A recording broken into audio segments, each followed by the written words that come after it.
Welcome back to the channel. I'm really glad you're here. Whether you're settling in to sleep, studying, or just looking for something calm to keep you company, you're in the right place. Tonight's journey begins in ancient China, at the very start of the Great Wall story, before it was one Great Wall at all. When early kingdoms first shaped the land into borders of packed earth, watchposts, and long quiet lines against the northern frontier. Before we begin, I'd love to know, where in the world are you listening from tonight? Leave a comment with your country, city, or even just your time zone. I always enjoy seeing how far these stories travel. And if you enjoy slow, historically grounded storytelling like this, please take a moment to subscribe. It helps the channel grow, and it means you won't miss the next long-form story for sleep and focus. Get comfortable, lower the lights if you can, and let the pace slow down. When you're ready, we'll begin. If you were standing on the northern edge of the Chinese heartland in the first millennium BCE, long before anyone spoke of a single Great Wall, you would not see one continuous barrier stretching over mountains. You would see something quieter and more practical. Lines in the landscape where settled fields began to thin, where villages became fewer, and where the earth itself started to look less like farmland and more like open country. Grasslands, rolling hills, wind-shaped plains. This border was not a sharp edge on a map. It was a lived boundary between different ways of life. To the south and east were communities rooted in agriculture. Millet fields in the north, rice farther south, and the steady rhythm of planting and harvest. Houses of packed earth and timber, granaries that mattered more than treasure. Roads that tried, in their rough way, to connect one district to the next. Governments that wanted records, taxes, labor service, and predictable seasons. To the north were peoples whose lives moved differently across the land, often pastoral, often mobile, sometimes trading, sometimes raiding, sometimes doing both at once. Their political structures varied across regions and centuries, and it would be misleading to imagine one single, unchanging, step enemy. But from the point of view of a farming village, what mattered was the suddenness of a raid, the speed of mounted groups that could appear, take livestock or grain, and vanish back into open country before local forces could respond. This friction was not constant war, and it was not a simple story of civilized versus barbarian. It was a border economy as much as a border danger. Trade happened, intermarriage happened, alliances shifted, yet insecurity remained, especially for states that were trying to turn harvests into stable revenue, and stable revenue into power. The earliest wall building in northern China came out of this world, piecemeal, local, and shaped by immediate needs. It began not with an emperor commanding a continent-wide project, but with competing states fighting for survival and advantage, each trying to harden its edges in the centuries we call the Spring and Autumn period, and then the Warring States period, roughly the 8th through 3rd centuries BCE. The land we now think of as China was not a unified empire. It was a mosaic of states, some large, some small, nearly all wary of their neighbors.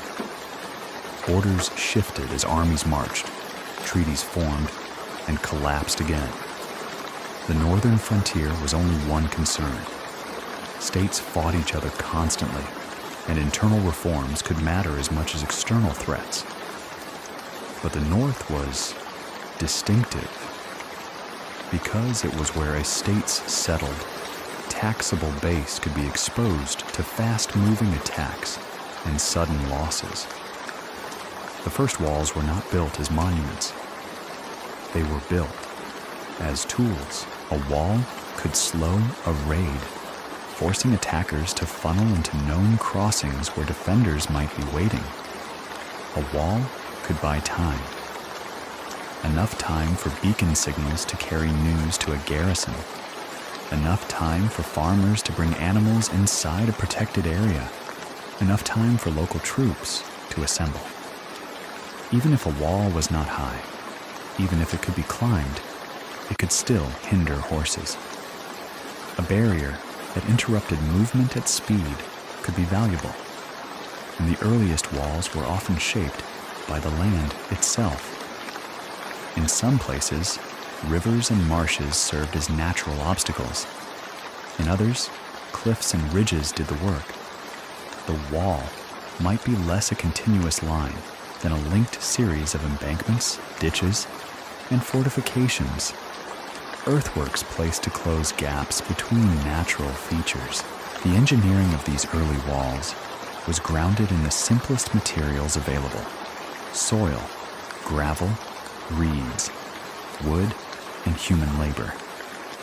Before widespread use of fired brick in frontier walls, and long before the famous stone-faced ramparts that many people picture today, a common method in northern China was rammed earth. The process was straightforward but demanding. Workers set up temporary wooden frames, forms like long boxes, and poured or shoveled in soil mixed to the right consistency. Then they tamped it down, layer by layer, with heavy tools, compacting it into a dense mass. Once a layer was firm, another went on top. Over time, the wall rose, and the forms moved forward as the line extended. Rammed earth, done well, could last astonishingly long in dry climates. It was not soft. It was more like man-made bedrock, especially when built thick at the base and protected by the aridity of northern regions. But it required organization, gathering soil, transporting it, maintaining the rhythm of labor, and coordinating thousands of bodies in steady repetition. That repetition was the true cost, not just materials, but time, food, supervision, and discipline. In this era, most states relied on systems of corvée labor, obligatory service owed by commoners to the state. Sometimes it was seasonal, arranged when farming tasks were lighter. Sometimes during emergencies, it was harsher and more disruptive. Convicts could be used. Soldiers could be assigned. Local populations living near the frontier were often compelled to contribute. The state that ordered a wall had to feed the workforce, move tools, and keep work crews from scattering back to their fields. So the decision to build even a small wall was a decision to convert administrative power into physical landscape. Why make that conversion? Because a wall did not only stop raiders, it also expressed control. When a state built a barrier, it was declaring in earth and effort that the land behind it was the land it intended to hold. It was defining routes where trade could pass, where taxes might be collected, where troops would be stationed. It could be used to manage migration, prevent bandit movement, and encourage settlement by making some areas feel safer. Walls, in other words, were part of statecraft. In the north, a wall could also be part of competition between Chinese states themselves. Borders there were not only between Chinese and non-Chinese groups, they were also between rival kingdoms. A barrier that guarded against horsemen from the steppe could at the same time guard against an army from a neighboring state. approaching from a similar direction. As warring states' rivalries intensified, reforms swept through many kingdoms. Administrations became more systematic. Laws hardened. Armies expanded with greater use of infantry, cavalry, and increasingly effective weaponry. In this world of relentless competition, defensive infrastructure became more common. Forts, watchtowers, and border walls among them.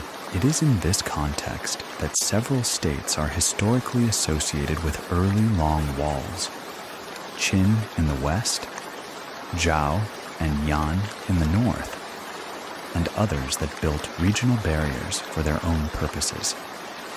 The details differ by state and region, and the surviving evidence comes from a mix of transmitted texts, later historical compilations, and archaeology.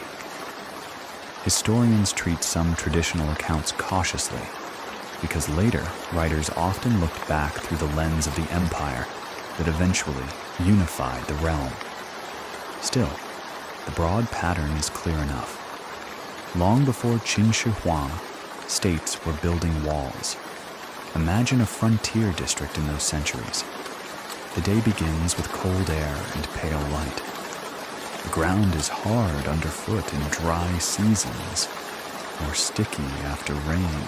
A line of carts creaks along a dirt track, piled with baskets of earth, bundles of reeds, and rough timbers for frames. Men move in groups under overseers. Some wear the simple clothing of peasants pressed into service. Others have the look of soldiers assigned to guard and enforce. There may be convicts in the workforce too, depending on the state and the moment. The work is not a dramatic rush. It is steady. Digging, carrying, pouring, tamping. The rhythm of tools hitting earth. A dull, repeated sound that can become almost soothing if you stand far enough away, where the sharpness of effort turns into a distant pulse. Nearby, a ditch is cut. Soil taken from it can help form the embankment, and the trench itself creates an extra obstacle. In some stretches, wooden palisades are added. In others, the earthwork alone is judged sufficient. Watch posts, simple towers or raised platforms are placed where visibility is good. Signals can travel by smoke during the day and fire at night, passing warnings along the line. This is not a polished empire at work yet. It is a collection of states learning what infrastructure can do. The wall is not only protection, it is an experiment in command and coordination. Every completed segment proves something: that the government can compel labor, that it can feed a workforce away from home, that it can reshape terrain for strategy. And yet, even here, in the earliest phase of wall building, there is already a quiet paradox. A wall is static. The threats it answers are often mobile. A wall can help, but it cannot solve everything. If defenders are too few, if leadership is corrupt, if the state is distracted by wars elsewhere, raiders can find gaps, bribe guards, or wait for moments of weakness. So walls tend to appear in times when states believe they can maintain them, when they have the resources to garrison crossings, to patrol, to repair storm damage and erosion. That maintenance is part of how walls became more than lines of earth. They became border systems, walls linked to forts, linked to roads, linked to supply lines, linked to administrative districts. In the chapters ahead, we'll move closer, step by step, toward the better documented wall projects of the late warring states, when northern kingdoms like Zhao and Yan faced intense pressure and made major defensive choices. We'll watch how their walls were positioned and built, what threats they were designed to answer, and how these regional walls set the stage for a later, far more ambitious act of unification, when the Qin state, having conquered the others, inherited not one frontier line, but many. For now, it's enough to picture the beginning as it truly was. Not one great wall, but many early walls. Not a single moment of creation, but a slow accumulation of earthworks across centuries.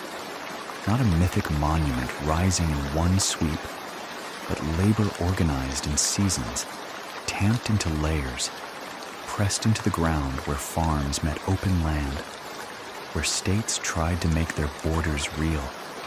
And in the quiet of that northern wind, you can almost feel the reason behind it all. The desire for time. A little warning, a little delay, a little stability. Enough, perhaps, to let a settled world breathe. The centuries after the earliest border embankments were not an age of stillness. They were an age of competition that slowly tightened like a knot. States grew more organized, more demanding, and more capable of shaping land and people. When later generations looked back and saw long walls on ridges and plains, it was tempting to imagine a single decision, a single grand beginning. But the beginnings were scattered across many decisions, each one practical, each one shaped by fear, opportunity, and the constant arithmetic of survival.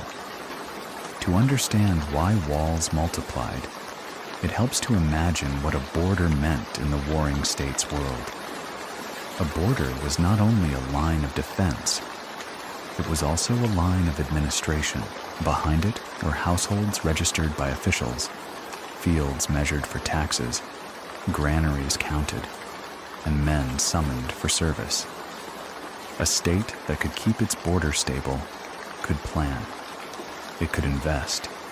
It could move troops efficiently when it chose to.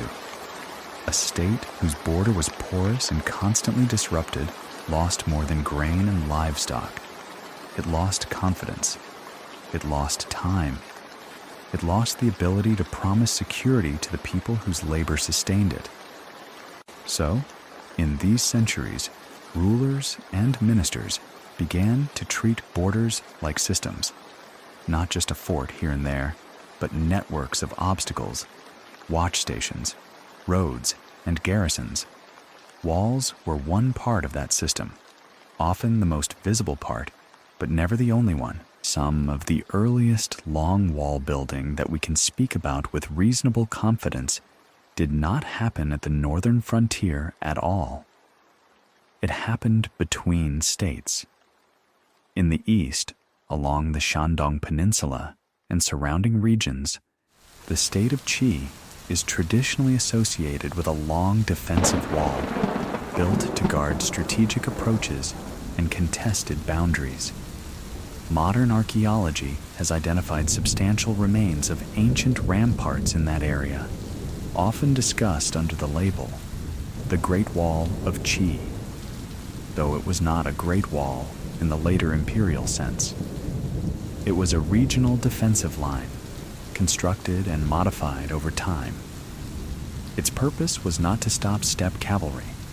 It was to manage pressure from rival states and protect key corridors. That matters for our story because it shows something important. Building long walls was already within the vocabulary of state power before the famous Northern Frontier projects.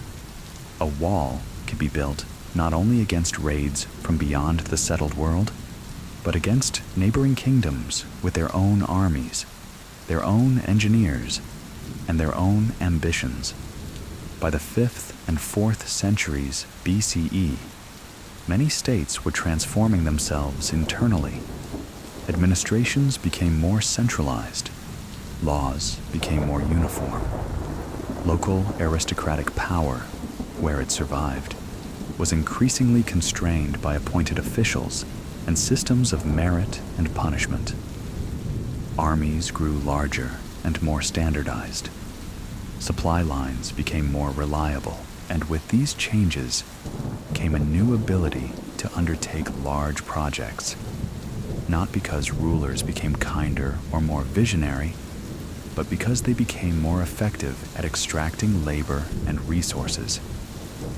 When a state decided to build a wall, it had to solve problems that were not glamorous, but decisive.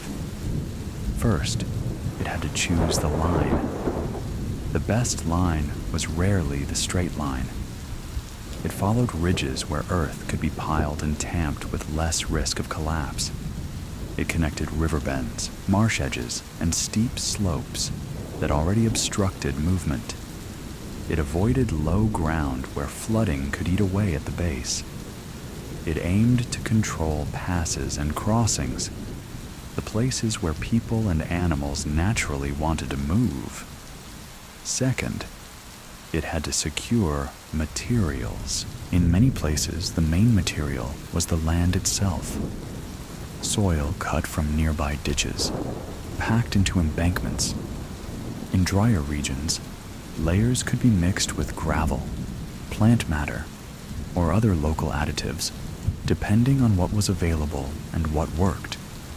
Timber was needed for forms and reinforcement, and timber was not always easy to obtain in treeless stretches. Where wood was scarce, it became something to hoard and manage carefully. Third, it had to organize labor at scale. Thousands of workers might be moved in waves, not necessarily all at once, but enough to keep progress steady. Some were conscripted farmers serving a term.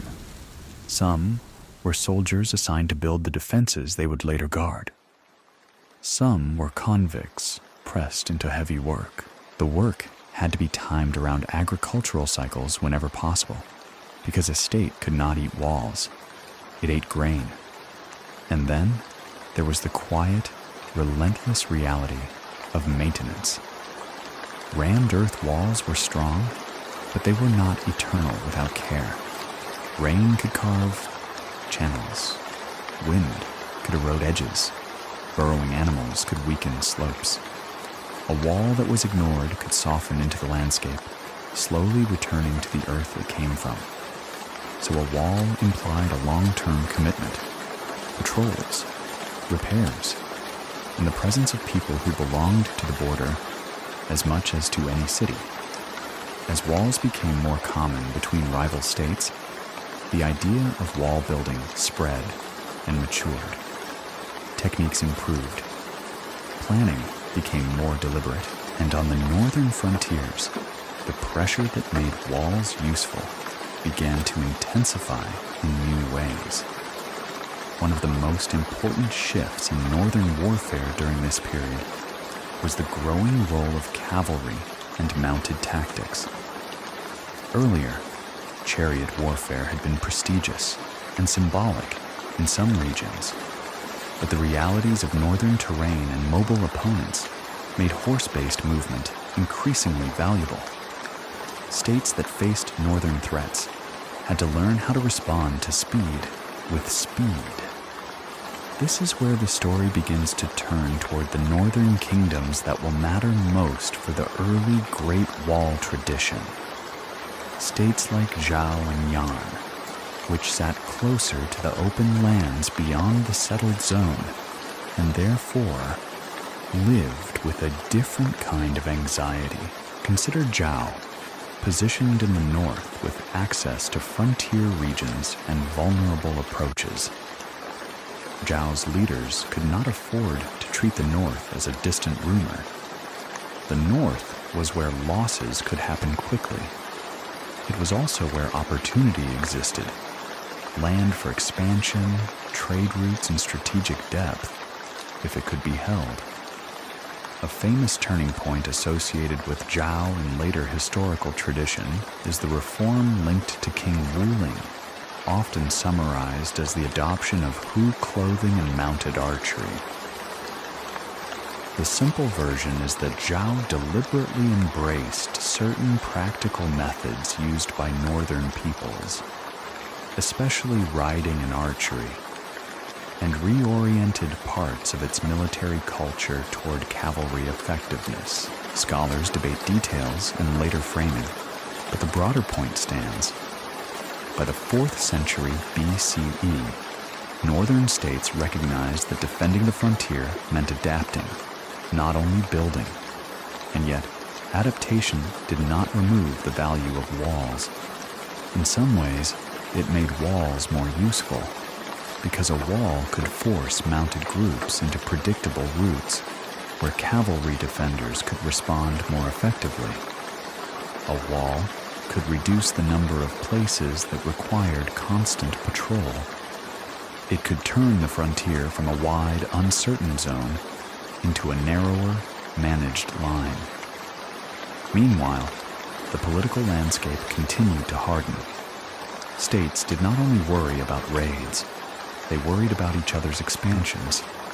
When a rival took territory, it gained fields and taxpayers, and it gained a buffer zone. That buffer zone could become a launching point for further pressure. So building and holding frontier defenses was part of a larger contest in which every year of stability mattered. This is the world in which early northern wall building begins to look more recognizable. Not just a short embankment protecting a village, but long stretches designed to mark and defend a state's northern reach. It is important, though, to keep the scale honest. Even when we talk about long walls in the Warring States period, we are still talking about multiple projects constructed at different times, often repaired and extended, sometimes abandoned, sometimes replaced. The later idea of a single great wall stretching seamlessly across the north is the imperial story that comes after unification. In the Warring States world, what existed were state walls, regional defenses tied to particular governments, particular strategies, and particular moments. If you walk along one of these early lines in your imagination, you do not need dramatic scenes to feel its meaning. The meaning is in the ordinary. A packed earth rampart rises from pale soil. A ditch runs alongside it, dry in one season, muddy in another. In the distance, a watch post stands on higher ground, more functional than beautiful. A small garrison nearby keeps animals, stores grain, repairs tools. A messenger road runs behind the line, used by officials and soldiers, sometimes by traders moving through controlled gates. And beyond the wall, the landscape opens. In that openness is uncertainty. Not constant violence, but the possibility of it. The wall is an attempt to make that possibility manageable. Not by ending it, but by shaping it, turning chaos into routes, turning surprise into warning. By the late Warring States period, the northern frontier was no longer a vague, distant margin. For the states that lived nearest to it, the frontier had become a daily reality, felt in patrol schedules, in the placement of garrisons, in the careful counting of horses, and in the anxious attention given to news arriving from beyond cultivated land. Two states in particular help us understand why early long walls became more deliberate and extensive before China's imperial unification. Yan, in the northeast, and Zhao, farther west along the northern arc. Their situations were not identical, and their policies differed, but both faced the same central problem: how to defend settled territory and maintain authority, where open land made speed a weapon. When later, historians described walls built by these states, they were not describing a single stone monument. They were describing frontier systems that included earthen ramparts, ditches, fortified passes, watchtowers, and garrison points, often aligned to natural terrain. These walls were often built and extended in phases. Some segments were reinforced over time. Others were abandoned when political boundaries moved. The continuity was strategic rather than architectural. The idea of narrowing the frontier, of turning a broad zone of risk into a smaller number of controlled approaches. In Yan, geography shaped everything. Yan's core territories lay around what is now the Beijing region and parts of Hebei and Liaoning to its north and northeast, were lands where mobility mattered, zones where groups could move quickly, where seasonal changes could shift routes, and where the distance between outposts could become the difference between an alarm and a disaster. Yan also faced not only frontier pressures, but the constant danger of rival states to the south and west. It was a kingdom that had to look in more than one direction at once. In such a situation, a wall could serve multiple purposes. It could guard against incursions from the north. It could help manage movement along key corridors. It could make it safer to hold and tax newly controlled land.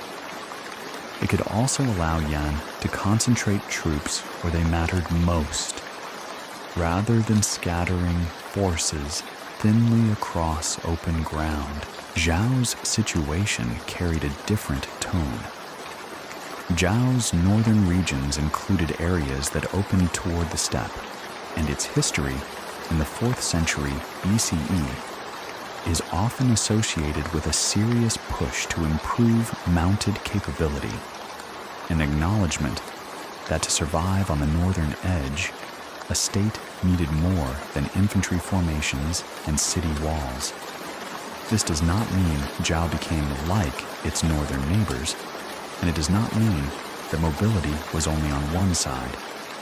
It means Zhao recognized that war and defense had changed, and that speed, scouting, and mounted archery had become crucial tools. But cavalry alone did not solve the frontier problem. Even with better mounted troops, Zhao still faced the challenge of protecting farms, villages, and supply lines spread across wide territory. Cavalry could respond quickly, but only if it had warning, only if it knew where to go, only if it could predict likely routes of movement. And this is where walls remained valuable. They were not a replacement for troops, but a way of shaping the battlefield, even before a battle happened. It helps here to picture the frontier not as a clean line, but as a layered space. Closest to the heartland were dense farming zones, fields, irrigation channels, clustered settlements. Farther out were thinner belts of settlement, places where farming might be mixed with herding, where villages might be more exposed, where families might store food with the expectation that some years would be harder than others. Beyond that were open lands, where movement could be rapid and hard to monitor. The wall, when built, attempted to shift the effective border outward. It was a statement that the state intended to hold ground up to that line, and that it would invest enough labor and troops to make the claim real. How did a state decide where to build? There was no single formula, but the logic was consistent. Builders looked for lines that used terrain as a partner. If a ridge ran for kilometers, a rampart on that ridge gained height without additional earth.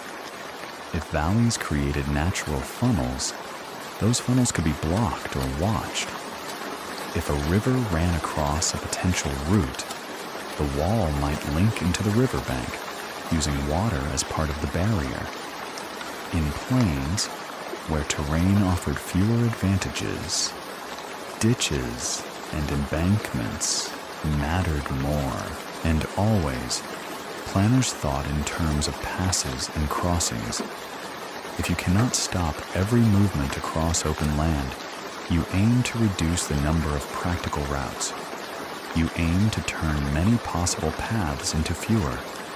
You aim to force traders, migrants, raiders, and even armies toward points where gates, guards, and watchtowers can shape what happens next. In the quiet, practical language of administration, walls were a way to reduce uncertainty. Construction, too, was practical rather than grand. In much of northern China, the most common method remained rammed earth. It was not the most elegant material, but it was the most available. The earth was there, underfoot. The tools were simple: digging tools, baskets, wooden frames, heavy tampers. The technique relied on repetition and control. A crew would cut soil from a ditch line, often digging the trench that would run along the wall. The soil, sometimes mixed with gravel or plant fibers depending on local conditions, was carried to the wall line. Wooden forms were set up to create straight sides. Then, layer by layer, earth was poured in and tamped down hard. The tamping mattered as much as the earth itself. A poorly compacted wall would slump and crack. A well-compacted wall could become dense enough to resist erosion for decades, even centuries, especially in dry environments. The wall did not need to be impossibly high to be useful. What mattered was thickness and shape. A broad base, sloped sides, and a ditch in front could create a barrier that slowed horses and created a disadvantage for anyone trying to cross quickly. Even if a person could climb it, the time lost climbing and descending mattered. Movement became noisy, visible, and predictable. Along key sections, a wall might be complemented by watchtowers or raised platforms placed at intervals where line-of-sight communication was possible. These were not necessarily tall stone towers. Early towers could be earthen mounds, timber structures, or compacted platforms. Their purpose was to see and to signal: smoke by day, fire by night, flags or other signals in clear weather. Methods varied, and later imperial systems became more standardized. But the basic idea existed already: to turn the wall into a communication line. Near important passes, there might be stronger fortifications, gate structures, garrison posts, storage areas.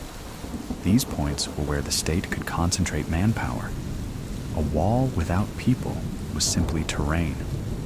A wall with watch and response became policy. And then there's the human side, which is easy to mention quickly and harder to hold in the mind. Building walls meant moving people away from their homes to do physically grinding work. It meant a disruption of local life, even when timed to avoid peak farming seasons. It meant supervisors enforcing quotas. It meant sickness in camps, accidents, and exhaustion. It meant the state insisting, sometimes harshly, that present sacrifice would create future security. We should avoid imagining one uniform experience.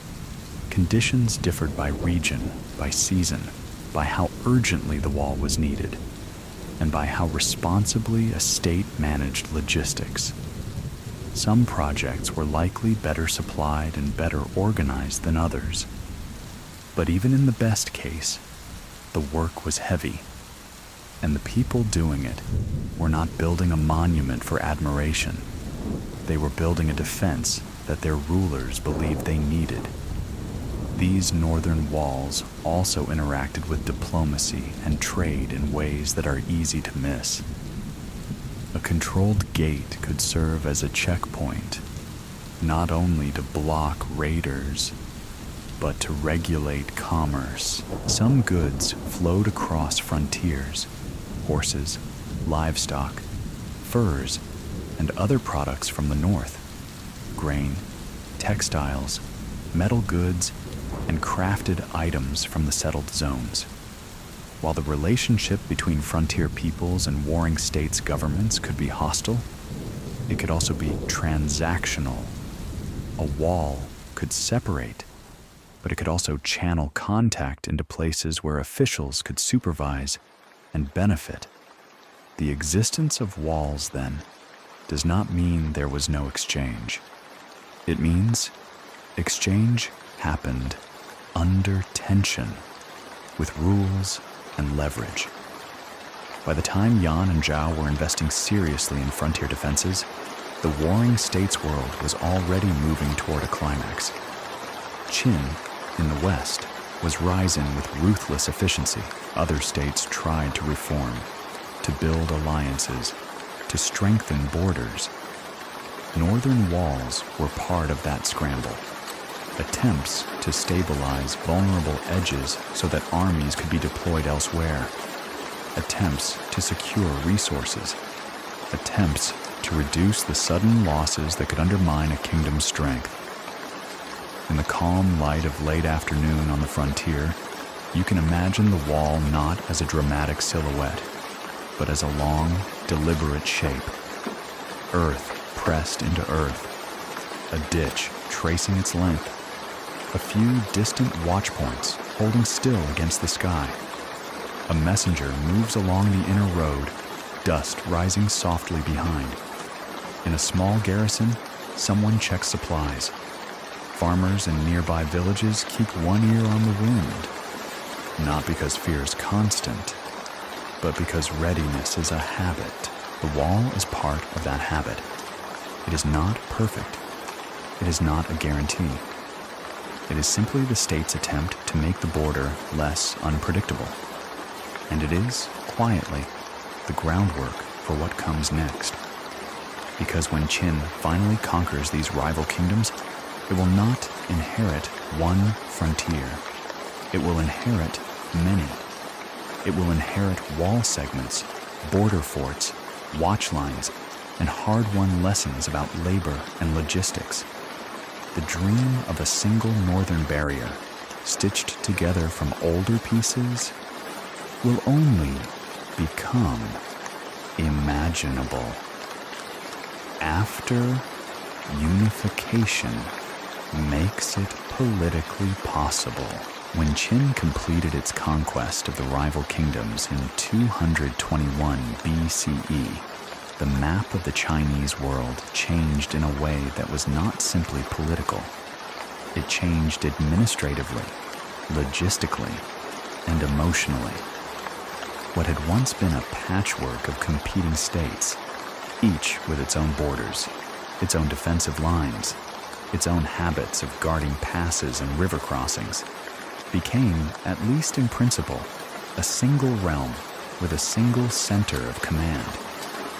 Yet unification did not erase borders. It moved them. For the first time in centuries, the most important frontier was no longer the boundary between Qin and Zhao, or Zhao and Yan, or any other pair of rival states. Those internal lines, once guarded and contested, became internal roads. The frontier that mattered now was the empire's edge, especially in the north, where open country still allowed speed, surprise, and escape. If you imagine the officials in the new Qin Empire sitting with maps and reports, the problem in front of them would have felt both familiar and newly urgent. Familiar because northern insecurity was not new. States like Zhao and Yan had struggled with it for generations. Newly urgent because the responsibility had changed. A unified empire could not tolerate the idea of a northern border that was an uneven set of local defenses, maintained with varying diligence, tied to old rival administrations. The Qin court had its own style. Standardize, simplify, enforce, and make the landscape reflect the new order. So the early imperial approach to the northern frontier was shaped by two impulses that lived side by side.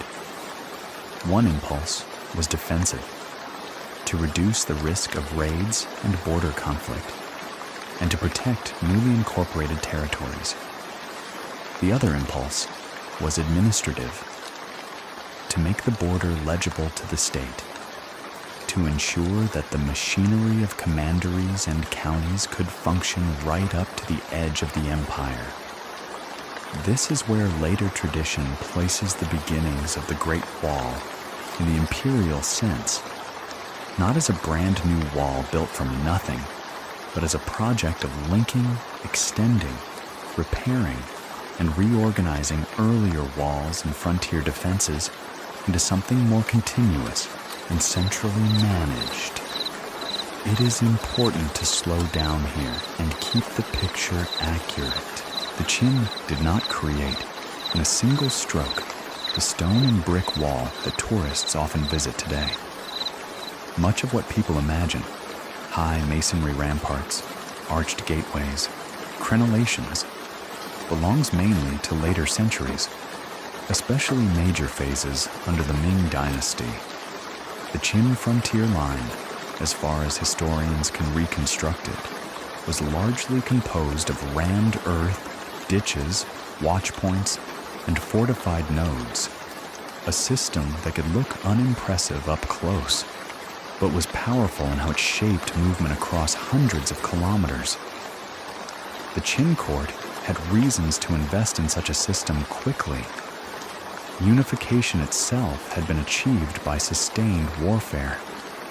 The empire's resources were heavily mobilized. Large numbers of men were already accustomed, by force or habit, to state labor demands, and the Qin ruler, later known as the First Emperor, pursued a broad program of consolidation, standardizing weights and measures, writing practices and administrative structures, breaking old aristocratic power, and enforcing order through law and surveillance. Frontier infrastructure fit naturally into this mindset. It was the physical equivalent of standardization. But why the North, specifically? And why at this moment? Because the northern frontier was not merely a line on a map. It was a living zone where power could leak away. A raid that took livestock and grain did more than harm a village. It could undermine confidence in the new regime. It could disrupt tax flows. It could push people to flee, emptying newly organized counties. And it could encourage local officials to act independently, making deals or building private defenses in ways that the Qin state did not control. The Qin wanted a border that functioned as policy. The main northern threat, named in later historical writing, is the Xiongnu, a confederation of steppe peoples whose power becomes clearer in the historical record around this time, and especially in the early Han period. The relationship between the Xiongnu and earlier northern groups is complex, and we should be cautious about treating the label as if it described one unchanged entity across all centuries. Still, by the late 3rd century BCE, Qin leaders were thinking seriously about northern mounted power, and later sources describe campaigns and defensive measures aimed at it. In other words, the Qin were inheriting not only older walls, but older anxieties, now enlarged by imperial responsibility. So how did the Qin actually turn scattered state walls into an imperial frontier line? The process, as it's commonly understood, involved using existing segments built by former states, particularly those associated with Qin, Zhao, and Yan, and then connecting gaps, repairing eroded sections, and adding new stretches where terrain or strategy required. The logic was not to build a perfect barrier everywhere, but to create a workable line that could be guarded and signaled, narrowing the frontier to a manageable number of crossings. Imagine what that planning looked like on the ground. Survey, parties, move through ridges and valleys. They do not need modern instruments to see the obvious strategic truths, where a pass channels movement, where a riverbank can be used as an anchor point, where a ridge gives visibility. They choose lines that make sense with the least possible labor, because labor, though plentiful under coercion, still costs food, time, and political strain. Then the work begins, and the work is not glamorous. In one stretch, the wall is mostly a repair job. The base exists already, an old Warring States rampart that has slumped in places, that has been cut by gullies, that is softened at the edges. Workers scrape away loose material, rebuild the slope, add fresh, compacted layers, and deepen the ditch. The shape becomes crisp again, like a tool sharpened after long use. In another stretch, there is a gap between older segments. The land here may be flatter, offering fewer natural barriers. The solution might be an embankment and ditch combination, thick and steady, designed less to stop a determined crossing than to slow horses and make movement obvious. Watch posts are set where they can see each other. The border becomes a chain of visibility. At key points, a stronger node is built, an enclosed fortification or garrison station, where troops can live, store supplies, and respond. Roads behind a line are improved, because a wall without movement behind it is a wall that cannot be supported. A frontier system must be fed, repaired, and reinforced, and all of that requires reliable routes. And then, there's the labor. Qin state power was famous, both in ancient sources and in later memory, for its ability to mobilize people. The workforce for large projects could include conscript laborers, soldiers, and convicts, and the scale could be very large. Ancient historical writing sometimes emphasizes enormous numbers and harsh conditions, and while the broad reality of heavy coercive labor is widely accepted, specific figures in later texts are difficult to verify precisely. What matters for our calm, accurate picture is the structure.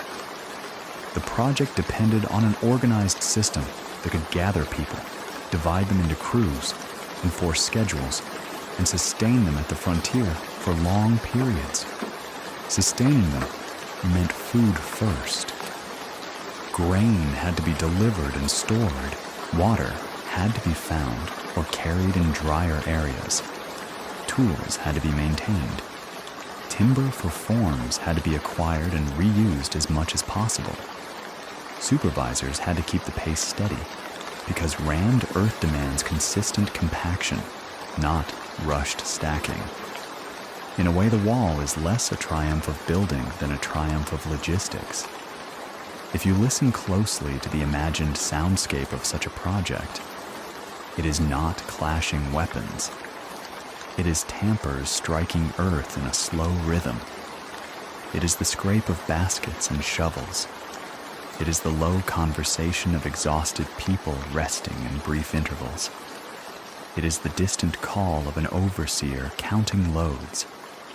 It is wind, always wind, moving across open land and carrying dust along the line. And while the wall is being shaped, Qin is also shaping the human frontier. In frontier regions, the state could encourage or force settlement patterns that made defense easier, organizing households, moving populations, establishing administrative units, and placing military colonies or garrisons. Again, we should be careful not to turn this into a single neat plan. Policies varied, and the details are often reconstructed from later sources. But the general pattern is consistent with Qin governance. Restructure the land into manageable units and place state power where it can be felt. This is the deeper meaning of the first imperial frontier line. It was not only an obstacle for outsiders, it was also a boundary that helped define who was inside the empire's system, who could be registered, taxed, summoned, judged, punished, and protected. When later generations remembered the Qin wall building, memory often turned it into a moral story, an image of forced labor and suffering matched with the grandness of the project. There is truth in the hardship, but the temptation is to let the moral lesson replace the practical history. In reality, the Qin were doing what many states do when they suddenly control a larger territory than before. They tried to secure the edges quickly, using the methods they trusted: law, labor, and construction.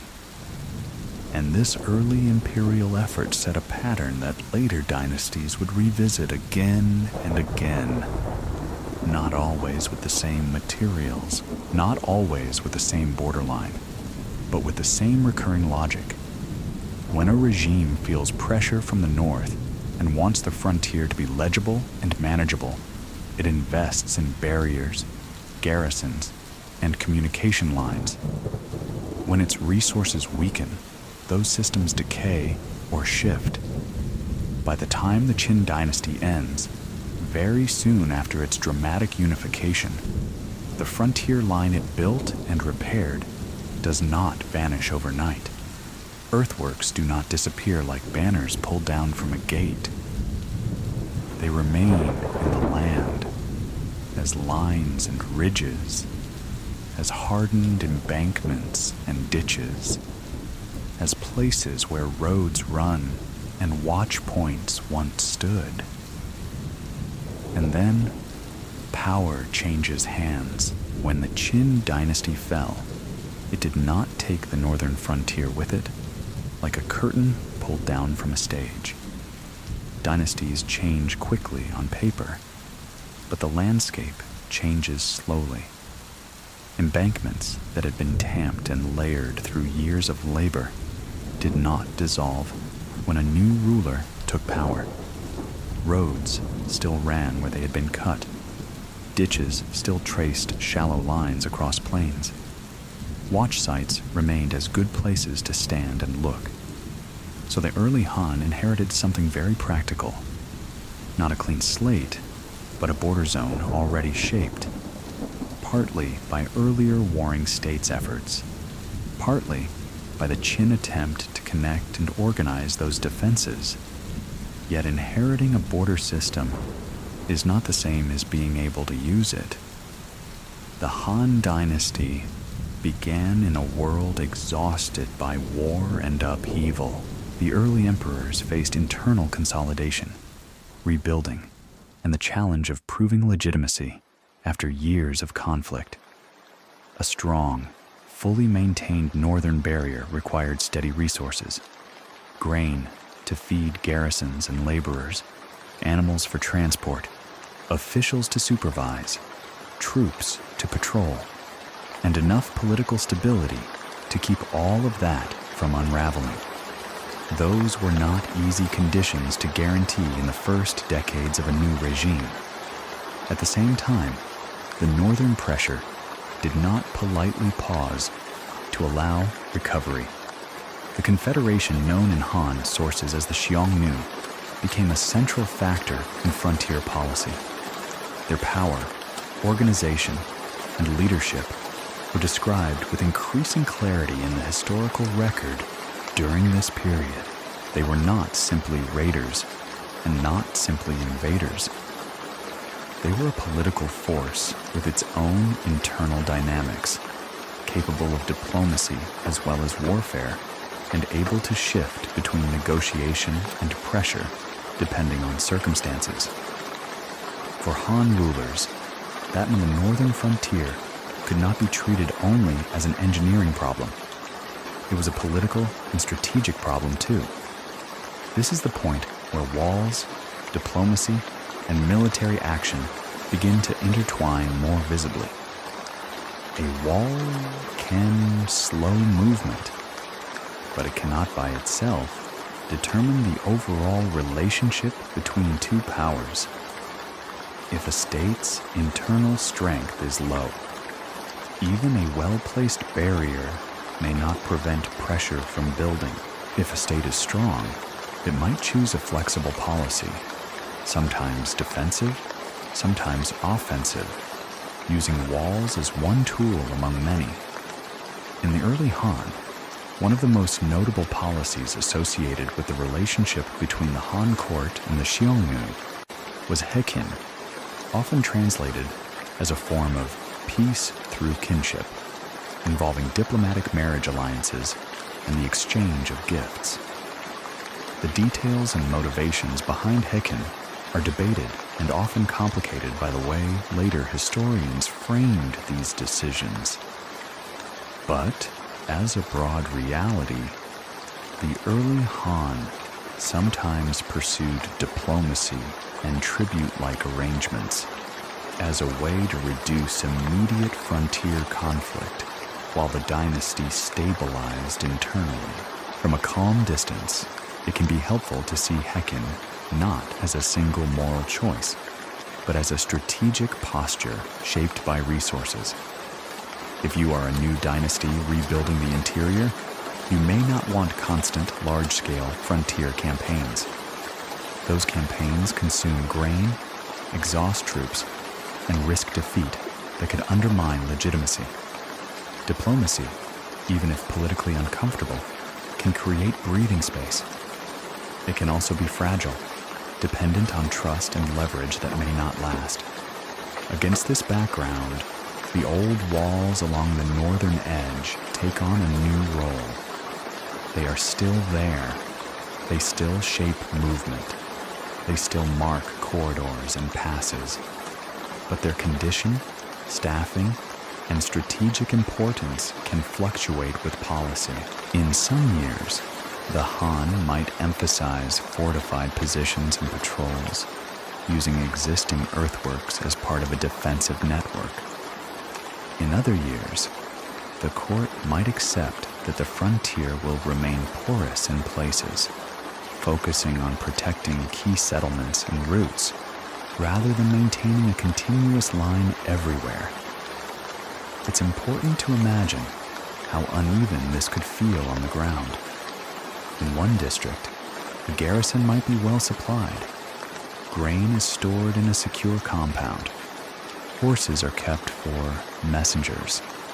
Officers maintain watch schedules. The wall line nearby is repaired each season where erosion has softened it.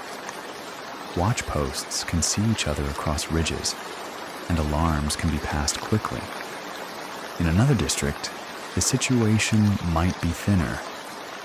Supplies arrive late. The wall is still a barrier, but its ditch has partially filled. A watch platform has collapsed and has not been rebuilt. Troops are fewer, morale lower. In such places, a wall does not stop movement so much as witness it. The border becomes something felt through rumor and anxiety, news traveling in fragments, warnings arriving after the fact. The Han state, like the Qin before it, relied on administrative units to manage territory, commandery-level structures, and local counties. Along the frontier, these administrative layers were not merely paperwork.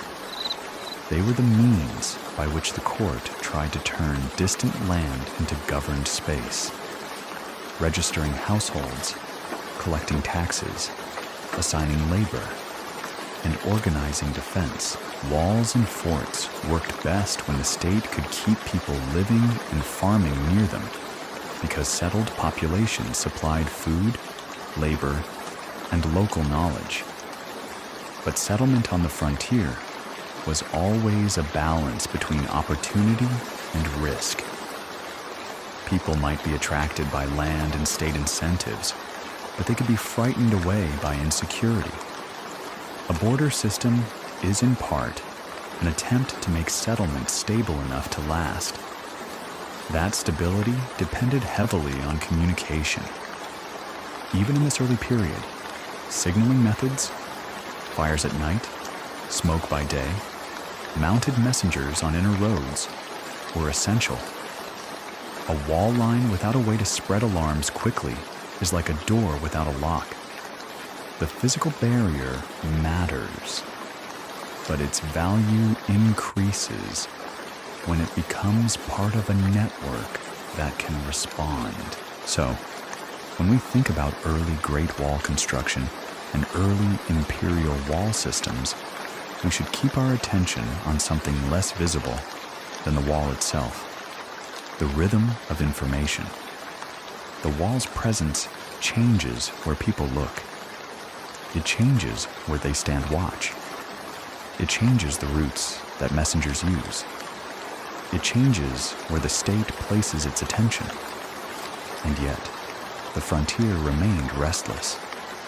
In early Han memory, the story of the North includes moments of shock, times when the Xiongnu were able to strike deep, exposing the limits of defensive arrangements and forcing the Han court to reconsider. These episodes are described in transmitted historical texts, and while details can be debated, the larger pattern is clear. Diplomacy could reduce pressure for a time, but it did not remove the underlying strategic contest. When pressure increased, the value of maintaining and extending frontier defenses became clearer again. This is often how wall building behaves across history. It intensifies when a state feels insecure and has enough capacity to act. It slackens when priorities shift elsewhere or resources thin out.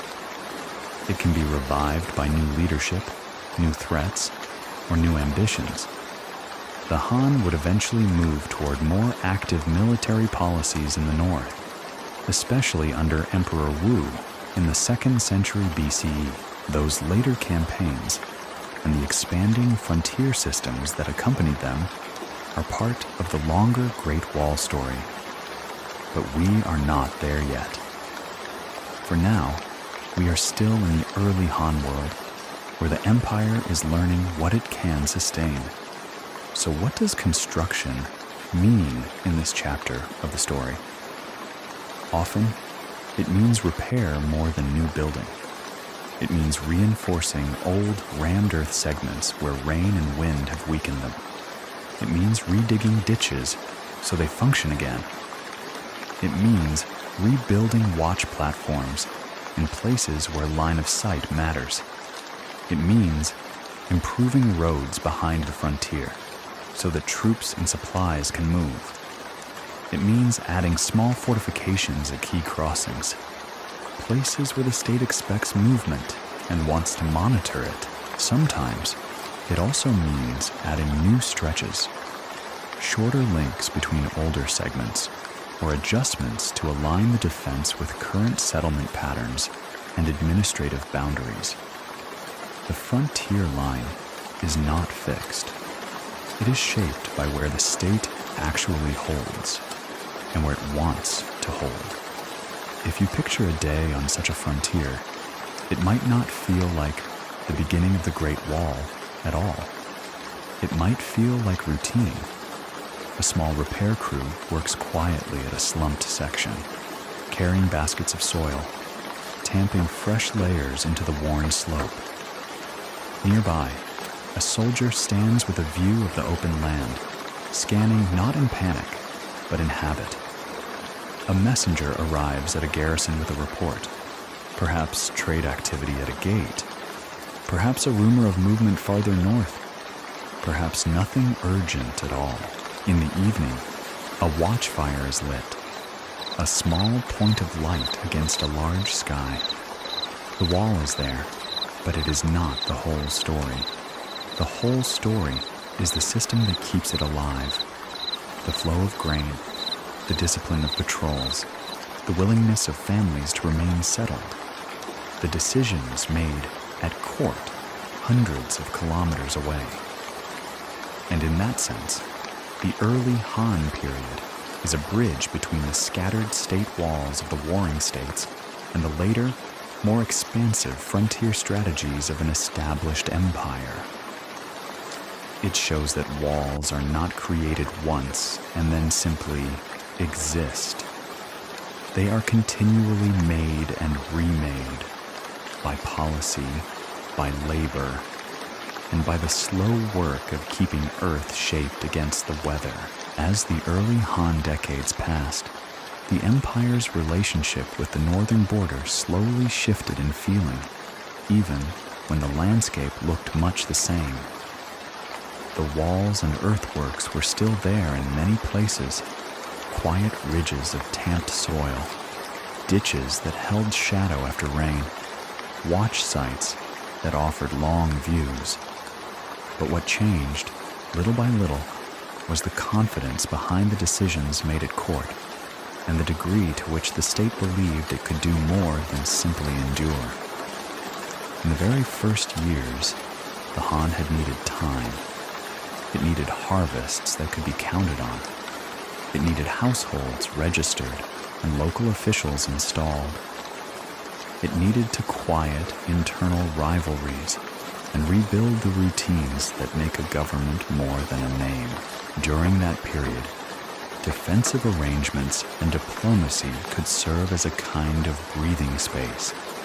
Existing frontier works, whether inherited from Qin or older state lines, could be used as part of a holding strategy.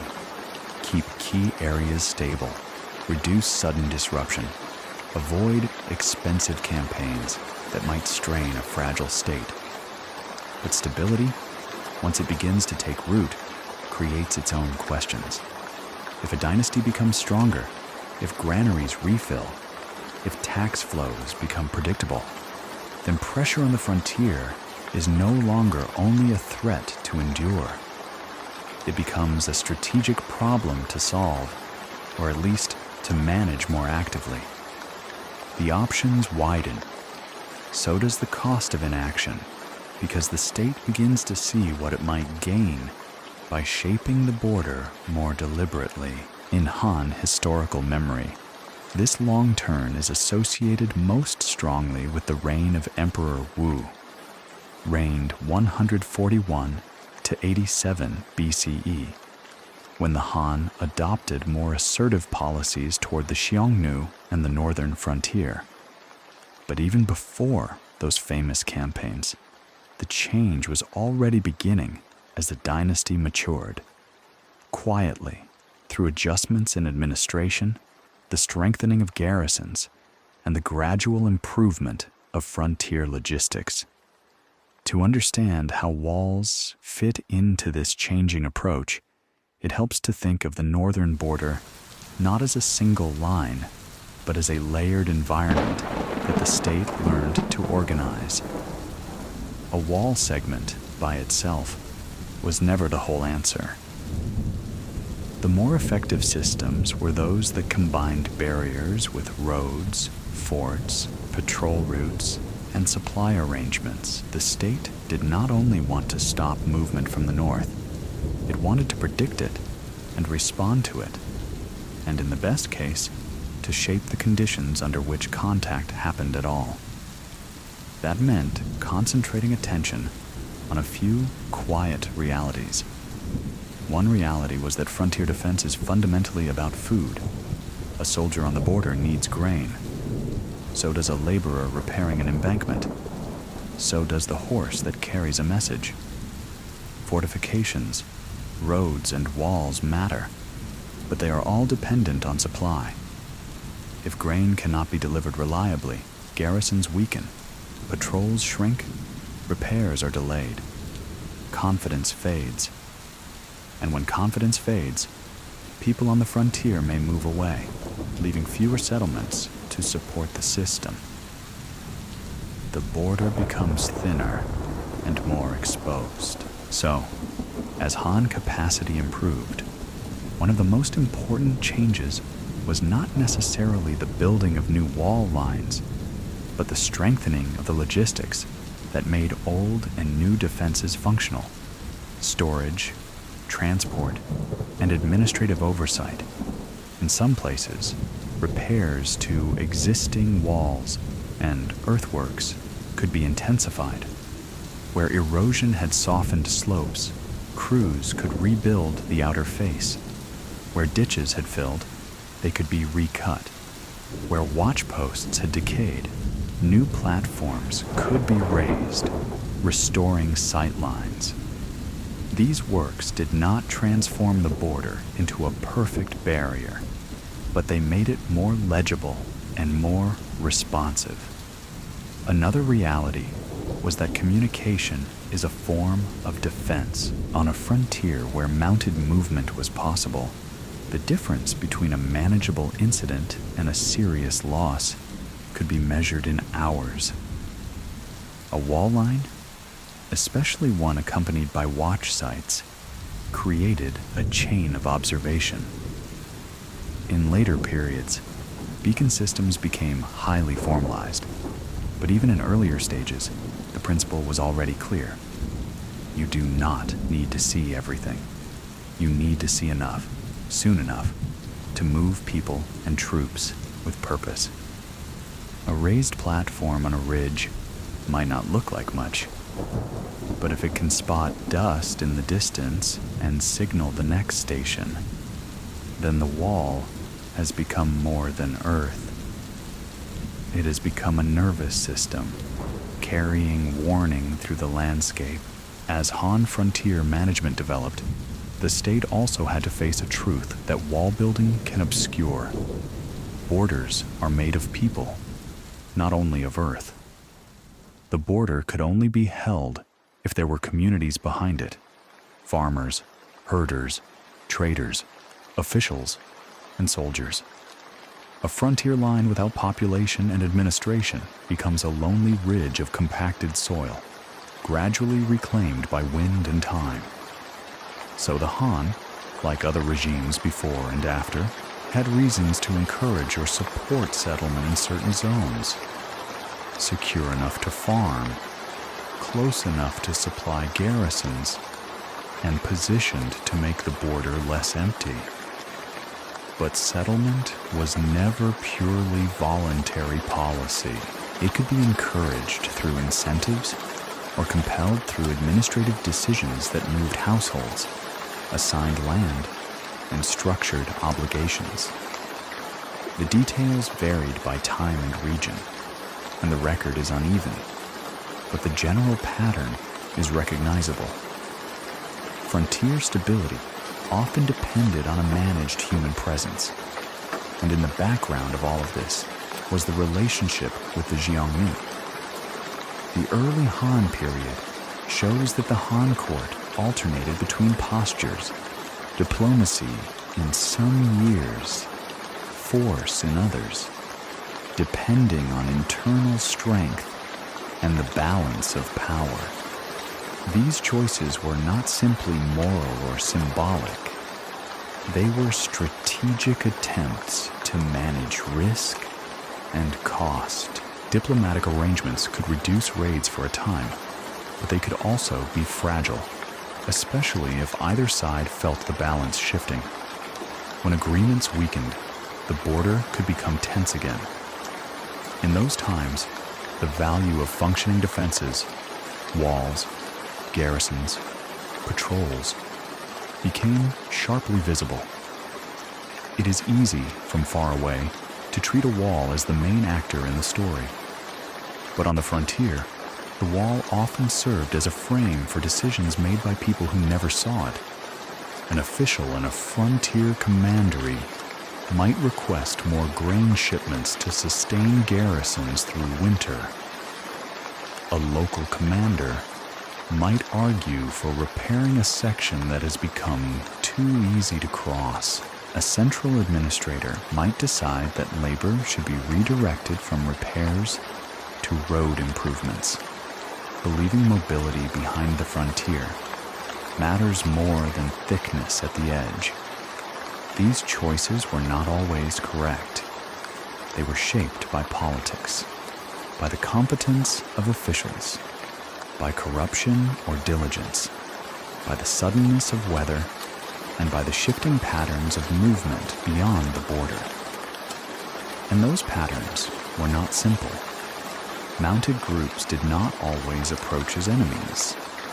Sometimes they arrived as traders, sometimes as envoys, sometimes as small parties seeking grazing, water, or exchange, sometimes as raiders, sometimes as larger forces. The frontier was a place where categories blurred, where yesterday's conflict might become tomorrow's negotiation, and where a gate could be both a defensive choke point and a controlled channel of commerce.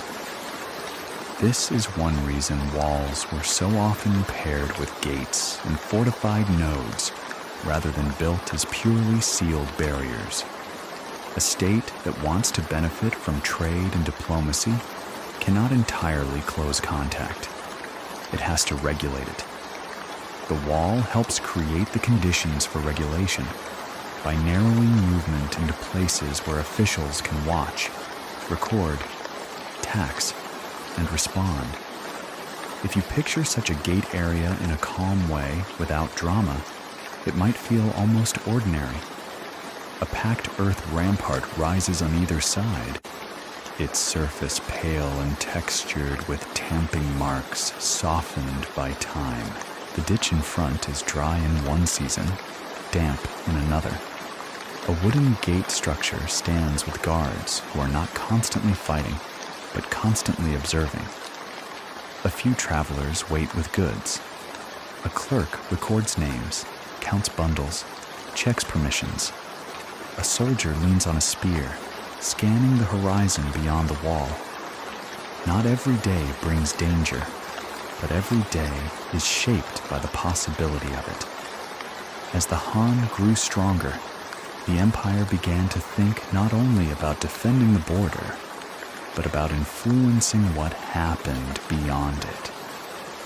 That influence could come through military campaigns, through alliances with different groups, through the management of trade and gifts, and through the effort to control key corridors that led into the steppe.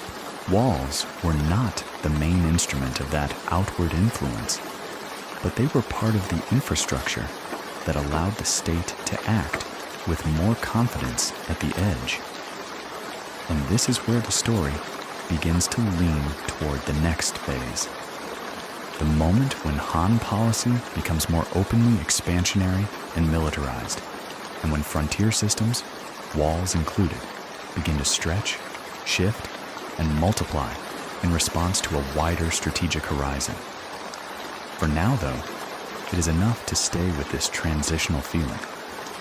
The wall is still a line of tamped earth. The weather still erodes it. Laborers still repair it in patient layers. Soldiers still patrol it as part of routine. But behind these familiar scenes, the Empire is quietly changing its posture. It is becoming less of a survivor and more of a manager. Less focused on simply holding what it has, more willing to shape the frontier according to a larger plan.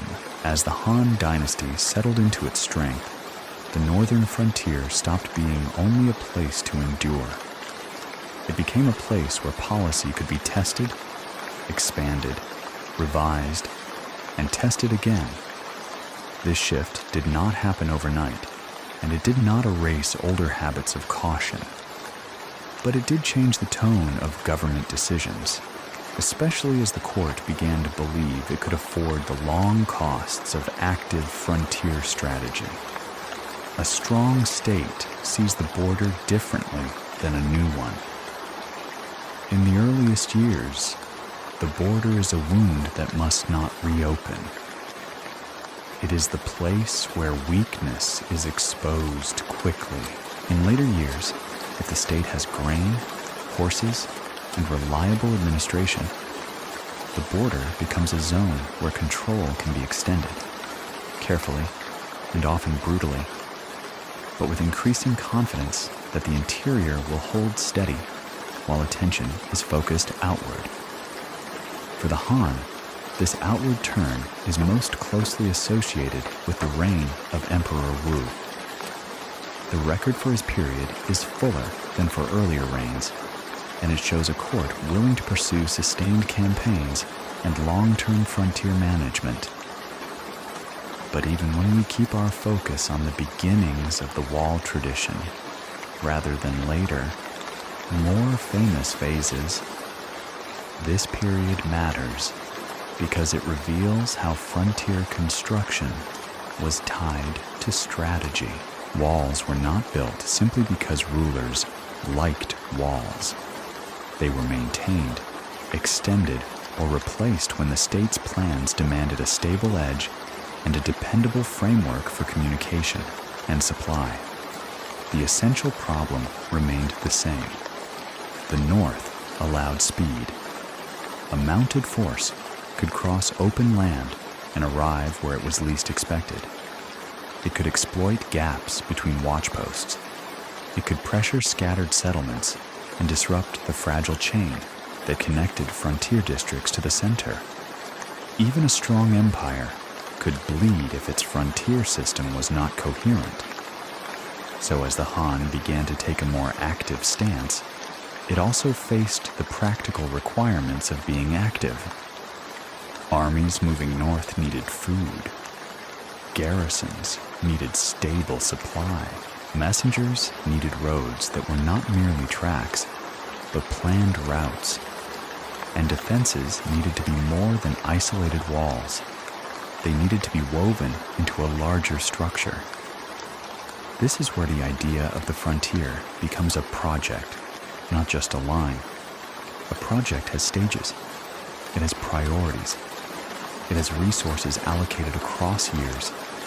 It has officials whose careers depend on results. It has failures that require redesign. And quietly, it has infrastructure that makes policy possible even when the emperor is far away and the court is focused on other matters. In this context, older earthworks inherited from Qin and the warring states do not disappear from the story. They become components in a shifting system. Some segments remain useful for decades, even centuries, because they sit in the right places, along ridges, near passes, beside rivers that anchor the line. Other segments become less relevant when the frontier shifts, or when the state decides to rely more heavily on forward garrisons and mobile forces. The common image of a wall can hide this reality, as if a wall is either there or not there. In practice, frontier defense was more like a patchwork quilt, continually altered. Some patches were reinforced, some were replaced, some were left to fray when they no longer fit the pattern. As Han forces pursued a more aggressive posture against the Xiongnu, the frontier pressure did not simply vanish. It changed shape. Campaigns could win battles and force retreats, but they could also provoke new raids, new routes, new responses, and every offensive move created new logistical burdens. The farther an army went, the more it depended on supply trains, stored grain, and coordinated movement along roads that could support repeated travel. This is why a wall line, especially one linked with forts and roads, remained meaningful even in an age of active campaigning. The wall and its associated infrastructure offered a stable backline. It offered staging points. It offered secure routes for messengers. It offered places to store grain and to gather troops. In an empire that wanted to act beyond its old borders, having a firm and intelligible frontier system behind the forward forces mattered deeply. If you picture the frontier during such a phase, it is useful to imagine not constant fighting, but constant preparation. In one garrison, grain is counted and stored. In another, horses are inspected and moved between pastures. Repair crews are sent to sections of earthwork where rain has cut into the slope. A watch platform is rebuilt because a collapsed corner has narrowed the view along the ridge. A road behind the line is widened where carts keep getting stuck after storms. In an administrative office, officials record allocations. How much grain goes to which post? How many men are assigned to patrol? How many are transferred to a forward position? How many are needed at home for harvest? The quiet paperwork is as important as the visible wall. The labor that supports this system is also quieter than many later stories suggest, but no less real. Large state projects in ancient China relied on coercive labor systems, and the Han inherited that reality even when its early rulers sometimes pursued lighter taxation and a more restrained approach than the Qin had been remembered for. Frontier work could involve conscript labor, military labor, and convict labor, depending on time and place. In practice, this meant people moving in organized groups, crews assigned to dig and carry earth, to cut and transport timber, to maintain roads, to build or repair watch structures, to deepen ditches. Many of these tasks were not construction in the dramatic sense. They were maintenance, the kind of work that keeps a system functioning over time. Rammed earth remained central where it suited the environment. The method did not become obsolete simply because the state's politics changed. Where stone was scarce and earth plentiful, where the climate allowed compacted soil to endure, tamped embankments were still practical. The wall might be repaired by adding new layers to the outer face, restoring a crisp angle. In some places, the ditch in front might be cleared and recut, providing both earth for repairs and a renewed obstacle.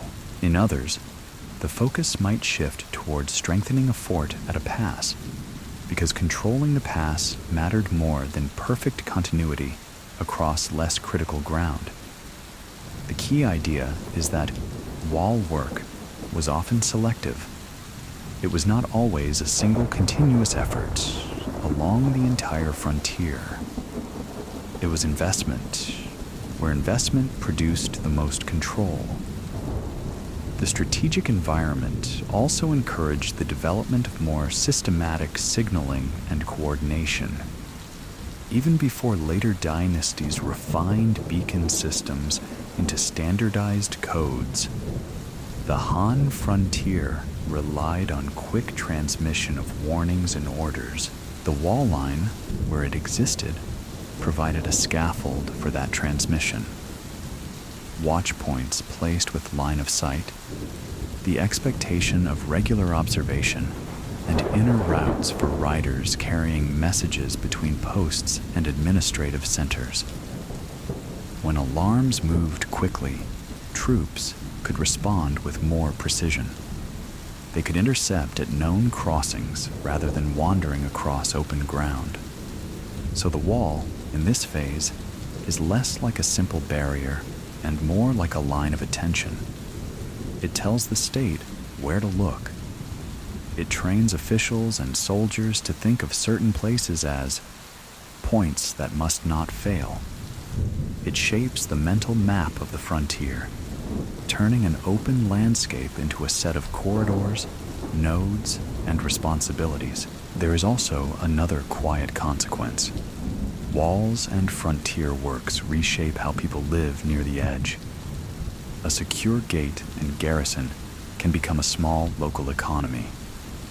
Traders cluster where passage is controlled. Food is grown and sold to supply troops. Crafts are needed for tools and repairs.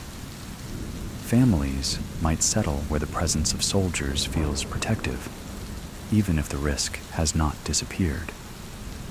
Over time, these places become part of the empire's lived geography, and the frontier becomes less of an empty margin and more of a managed zone.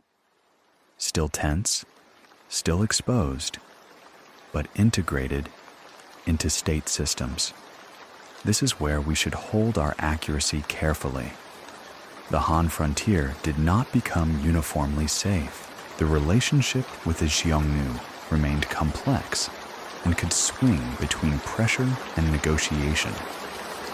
Even during periods of strength, the empire's attention could be divided, and local conditions could vary sharply. But the direction of change during this outward turn is clear. The Han increasingly treated the northern frontier as something it could shape proactively, not only defend reactively. In that sense, the story of the beginnings of the Great Wall is not only about the first time someone piled up earth along a ridge. It is also about the moment when those earthworks began to function as part of an enduring state strategy, where walls, forts, roads, supply systems, and administrative routines formed a single, interdependent structure. If you stand in your imagination on a repaired rampart at dusk, you might see very little that looks like a grand historical turning point. The wall is quiet. The ditch is still. The horizon is wide. A watchfire is prepared, but not yet lit. A rider moves along the inner road, small against the scale of the land. And yet, beneath that quiet scene is the reality that the frontier has become a deliberate project, one that will be adjusted again and again in the centuries ahead, as dynasties rise and fall, as borderlines shift, and as the practical work of shaping Earth into policy continues, patient and persistent, under the same broad sky. When people imagine the Great Wall, they often picture a finished structure, tall stonework, crisp edges, a long curve over mountains. But in the early periods we've been moving through, warring states, Qin unification, and early Han, construction was less about a final image and more about a process that unfolded slowly in repetitive steps with materials that were close at hand. To understand those beginnings, it helps to step away from the big map and stand closer to the work itself. A wall line did not begin as a line in the earth. It began as decisions and measurements. Before any soil was moved, officials and experienced local personnel had to choose a route. Some of this was strategic planning from above, but much of it was practical judgment on the ground.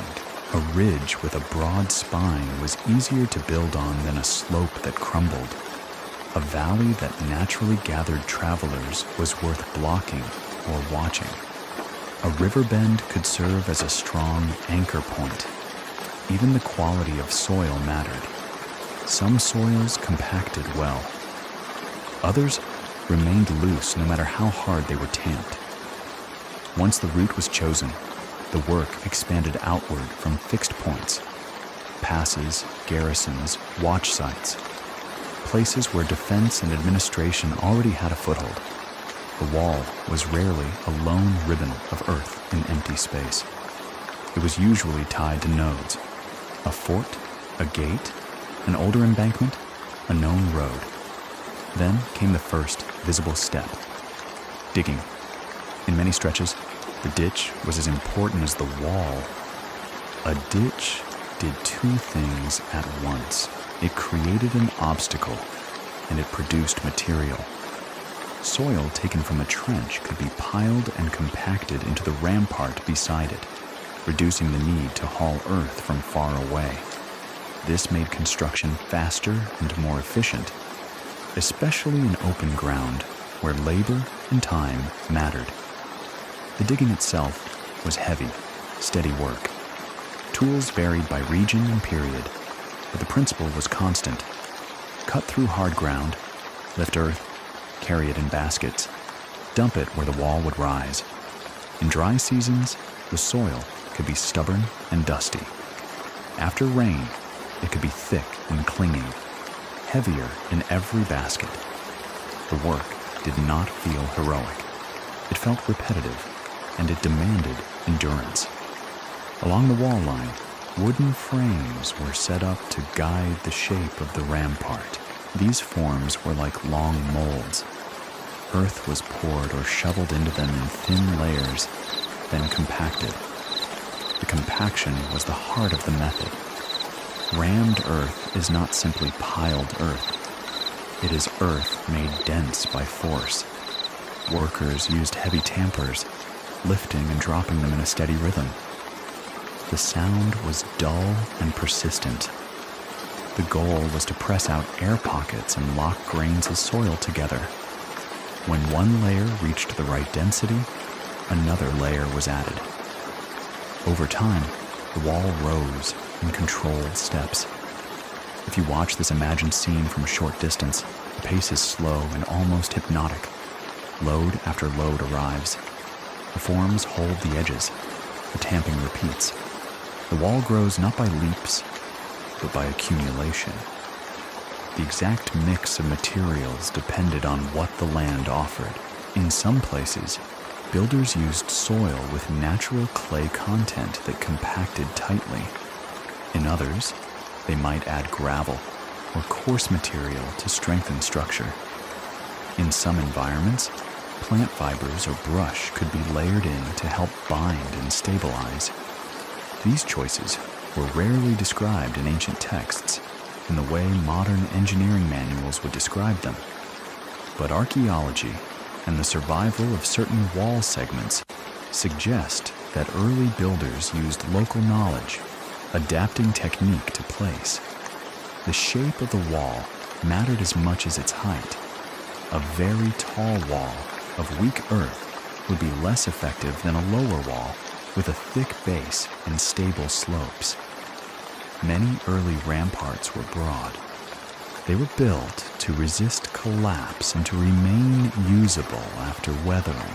A thick earthwork also created a platform where defenders could move along the top in some sections, though this depended on how the wall was finished and maintained. In places where earth alone seemed insufficient, additional elements could be used. Timber palisades might be placed in certain areas, especially where wood was available, and the terrain required a sharper barrier. Brush and reeds could help stabilize slopes. Stone, where abundant, could be used in foundations or reinforcing sections, though widespread stone facing belongs more to later periods and specific regions. In these early phases, the most common truth is simple. The wall was built from what was near. All of this required organization beyond the labor of digging and tamping. Someone had to supply food, tools, and supervision. Someone had to decide how many crews were assigned to which segment. Someone had to coordinate timing so that material arrived steadily and work did not stall. If forms were scarce, they had to be moved along the line in a planned sequence. If timber for forms was limited, it had to be reused carefully. Even water mattered. For good compaction, soil could not be too dry or too wet. In some places, builders might need to moisten earth deliberately. In other places, the challenge was keeping it from becoming too muddy. Weather was not just discomfort. It shaped the quality of construction. The workforce itself was rarely a single category of people, depending on the state and the era. Wall work could involve conscript laborers fulfilling obligations, soldiers assigned to construction duties, and convicts forced into heavy work as punishment. The proportions varied, and our sources do not always allow precise reconstruction, but the pattern is consistent across large ancient projects. The state drew on the labor it could command. The wall was built not only with soil, but with the administrative ability to move bodies and keep them working. This is where the quiet human cost sits in the background of the wall's physical form. A person taken from farming to build an embankment lost time at home.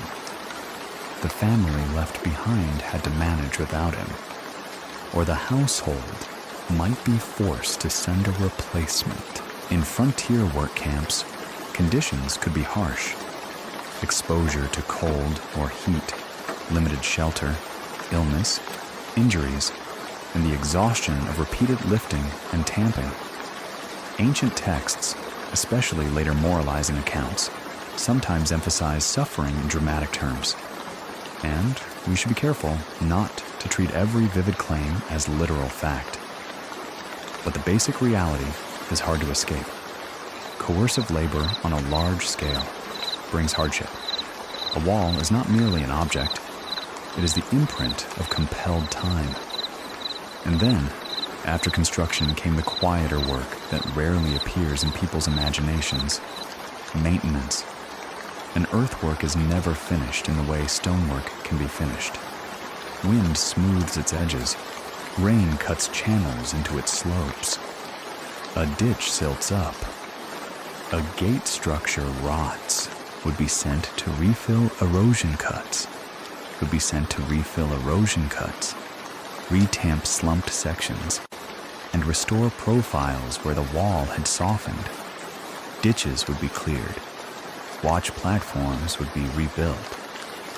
In places where roads behind the wall became rutted or impassable, they would be leveled again, because a border system that cannot move supplies cannot stay alive. Maintenance also meant staffing. A wall without watchers is a silent ridge. It might still slow movement, but it cannot respond. The wall's true value lay in a combination of physical obstacle and observation. Watch posts placed at intervals could scan the open land and signal. In later periods, these systems became more formalized, but the fundamentals were already present: line of sight, simple signals, and a network of response. This is where the daily routine of the frontier becomes important to imagine in a calm way. A watch begins before dawn. The air is cold, and sound carries. Someone climbs a platform or ridge and scans the horizon, not expecting constant conflict, but never allowing complete relaxation. A patrol walks a segment, checking for damage or signs of crossing. In a small garrison, someone counts arrows, checks tack for horses, makes sure grain stores are protected from damp and pests. In the afternoon, laborers patch a section where the slope has cracked. No speeches, no ceremony, just work. From this perspective, early wall building looks less like a single historical event and more like a continuous practice of border management. The wall's beginnings were not just in one ruler's decree. They were in repeated human routines: dig, carry, tamp, watch, signal, repair, supply, record, and force. The wall was a structure, but it was also a habit, and this helps us understand why later dynasties could inherit and reuse older lines. Earthworks that were placed well, along ridges, across passes, tied to rivers, kept their strategic value even when the politics around them changed.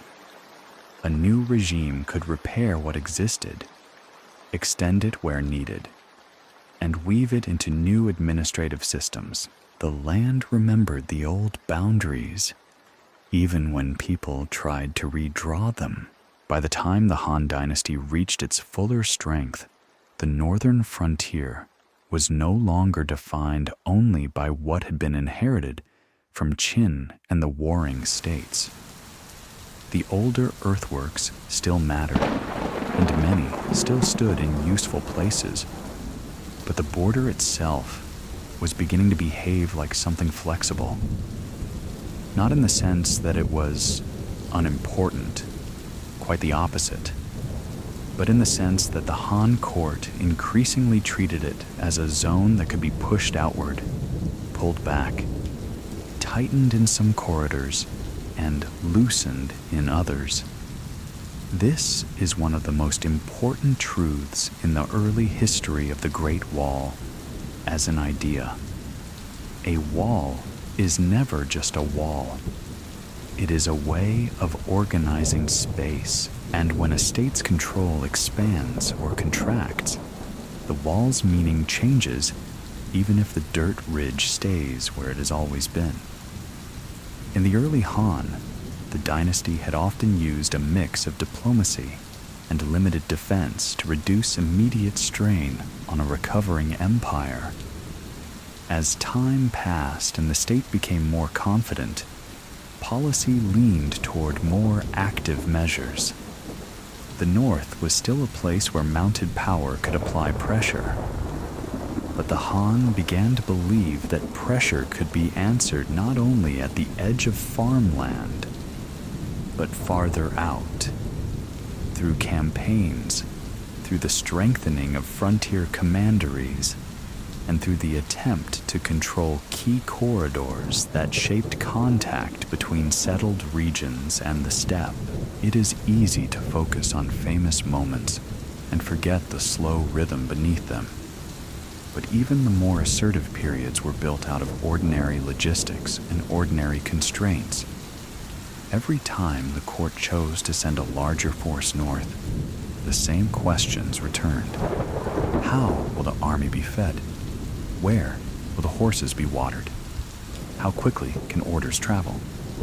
Where can troops regroup if something goes wrong? Which passes must not fail? And perhaps most quietly of all, what will be left behind when the army returns? That will make the next season safer. This is where frontier construction and maintenance remain relevant, even when policy becomes more outward. A campaign might win a battle, but a wall line, paired with forts and signaling, might reduce the number of future emergencies. It might allow fewer troops to guard more ground.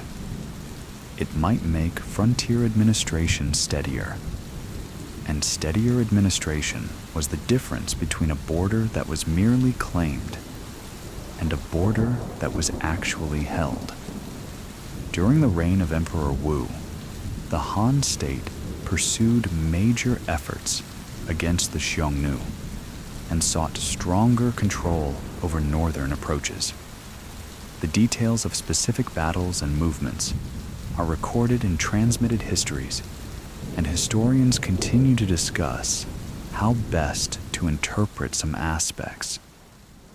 But for our calm, grounded purpose, the most important point is the pattern.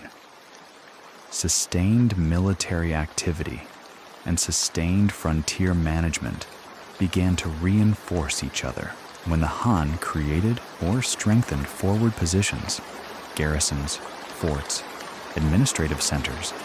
The older wall lines behind them did not become useless.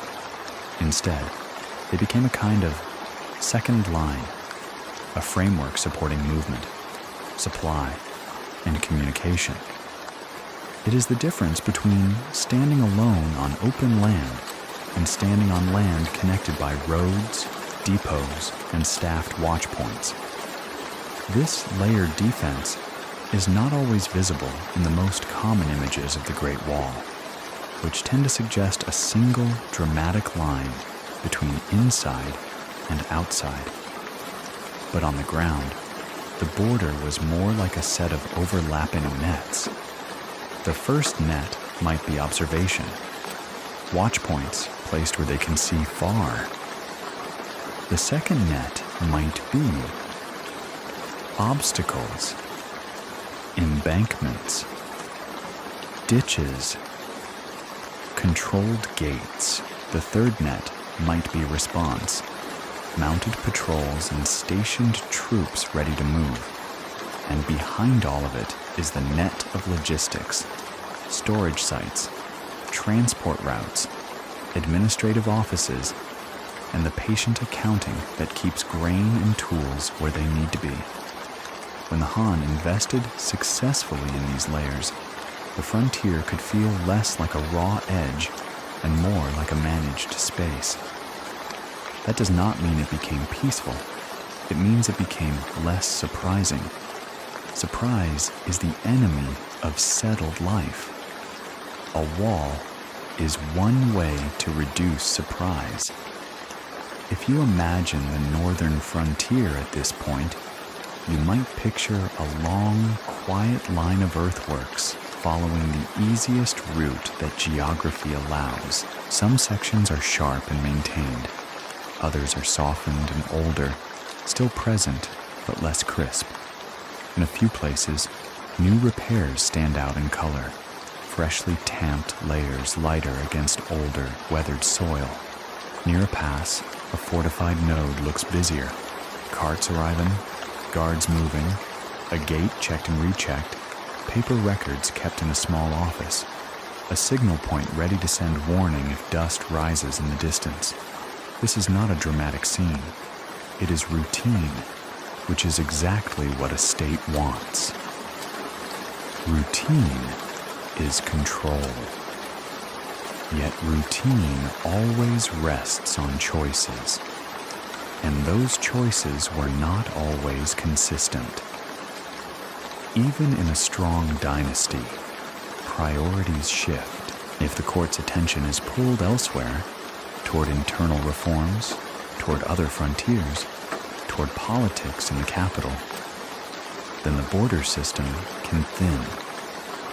A wall might remain standing, but patrols might become less frequent. Repairs might be postponed. A gate might be staffed by fewer men. The wall becomes more symbolic than functional. Over time, symbolic defenses invite pressure. So the Han, like any regime, faced a recurring dilemma: how much to spend on a frontier that will never be fully solved. Here, the early wall story connects to a broader historical rhythm. Across many centuries, walls in northern China were built, repaired, and expanded most aggressively when rulers believed two things at once: that the threat was serious enough to justify the cost, and that the state was strong enough to sustain the system after construction. When either belief weakened, walls could decline into partial barriers, still shaping movement, but no longer forming a fully maintained frontier line. One of the reasons early walls are so often misunderstood is that later observers see the remains and assume they represent a single plan.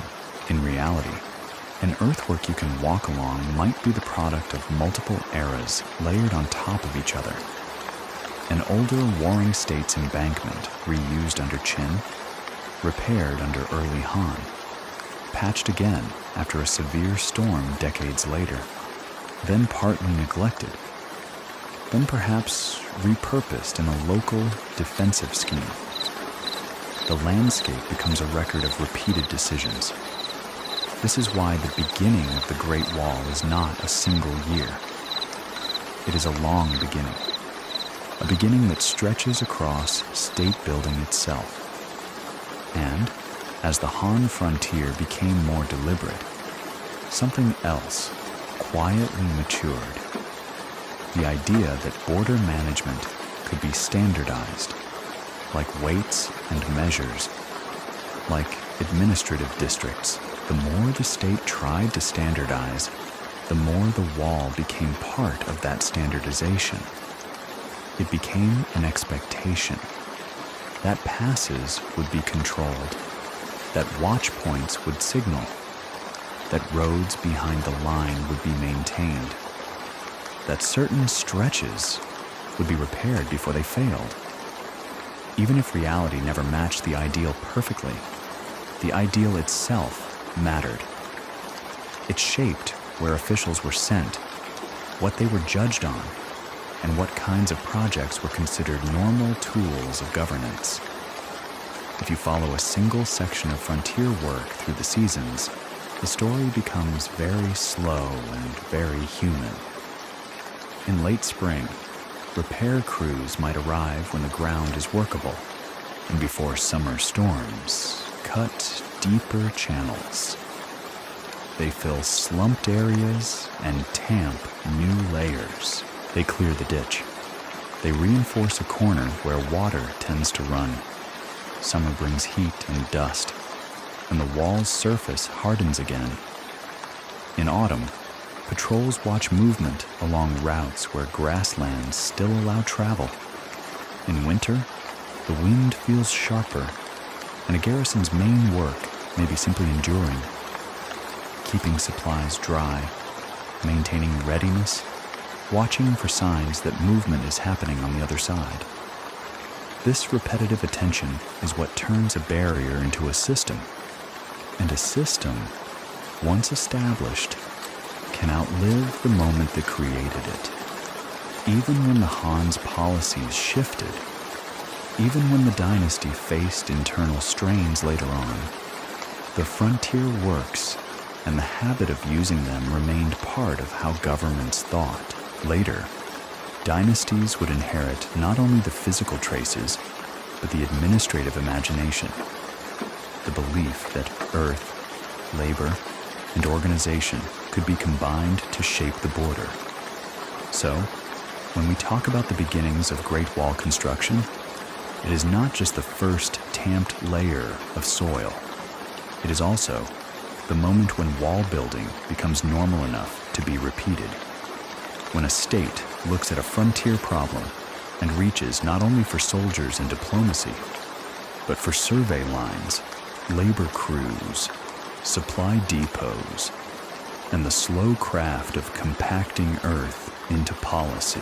When we step away from policy and maps, the northern frontier becomes quieter and more intimate. The wall is still there, but what matters day to day is not the idea of a barrier stretching across distant hills.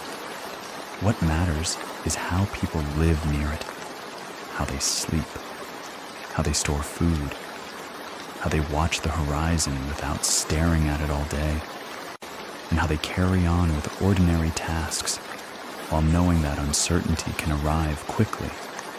For most people near the frontier, the wall was not a symbol.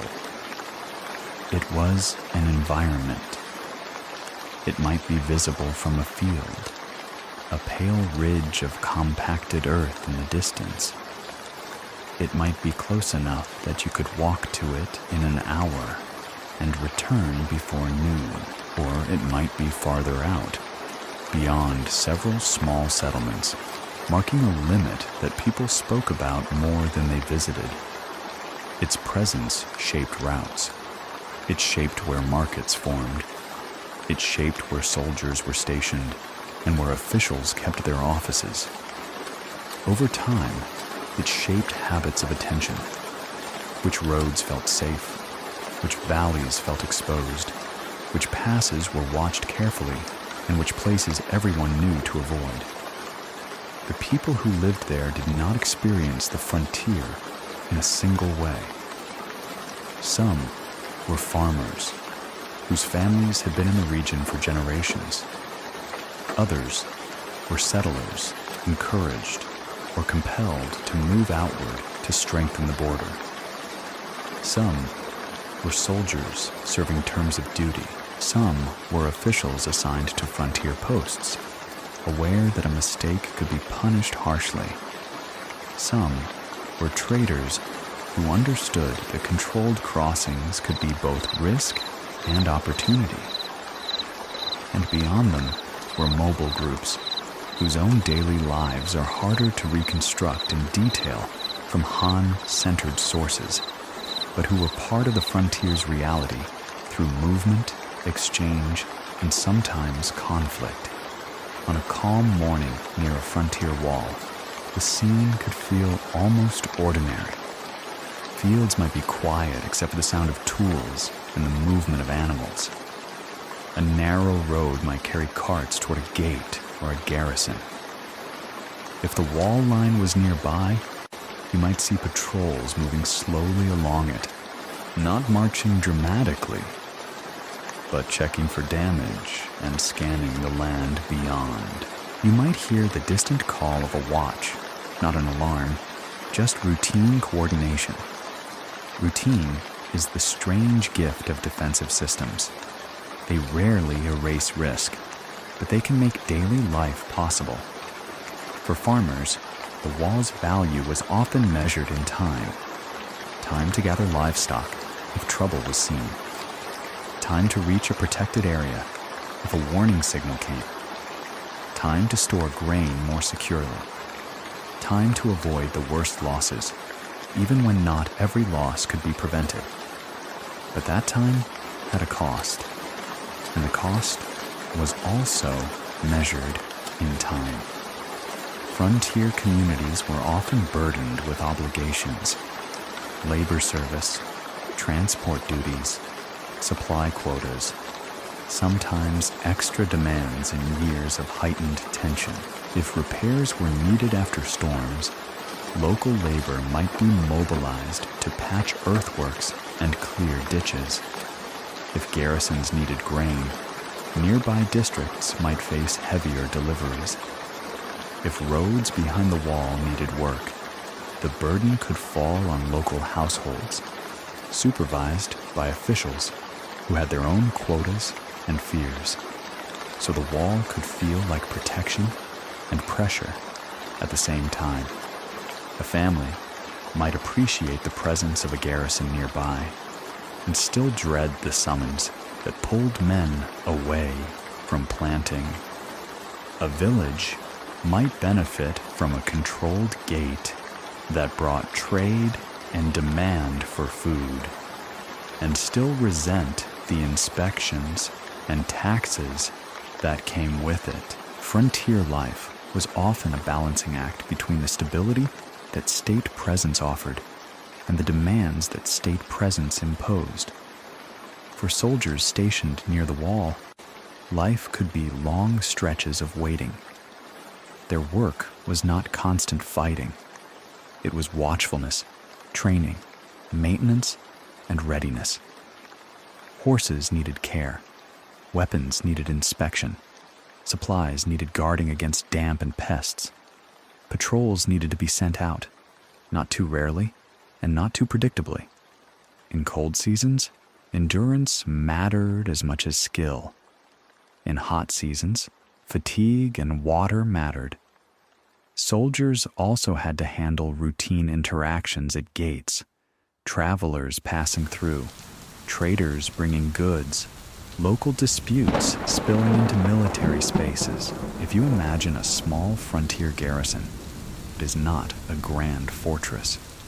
It is an organized cluster of structures: storage rooms, sleeping quarters, animal enclosures, a small administrative office, a watch point, perhaps a yard where training happens. Smoke rises from cooking fires. Tools are repaired. Grain is measured and moved with care, because running out is not an inconvenience. It is a crisis. Some soldiers would have been locals. Some transferred from other regions. Many would have been far from home. Their sense of time could stretch. Days that look similar. Weeks marked by supply arrivals, patrol rotations, repairs after weather, news from the capital, arriving late, carrying decisions made by people who did not feel the wind on this ridge or see how the ditch had partially filled after the last storm. For officials, the frontier could be an intense kind of responsibility. A frontier administrator was often judged by outcomes, whether supplies arrived, whether order was maintained, whether raids were prevented or at least managed, whether labor was mobilized efficiently, whether the wall and roads stayed functional. These goals could conflict. If you push labor too hard, people flee or collapse, and then the region becomes weaker. If you push too little, defenses decay, and the court blames you. If you report too honestly, you may look incompetent. If you report too optimistically, you risk being exposed when trouble arrives. So frontier paperwork was not mere paperwork. It was survival within the system.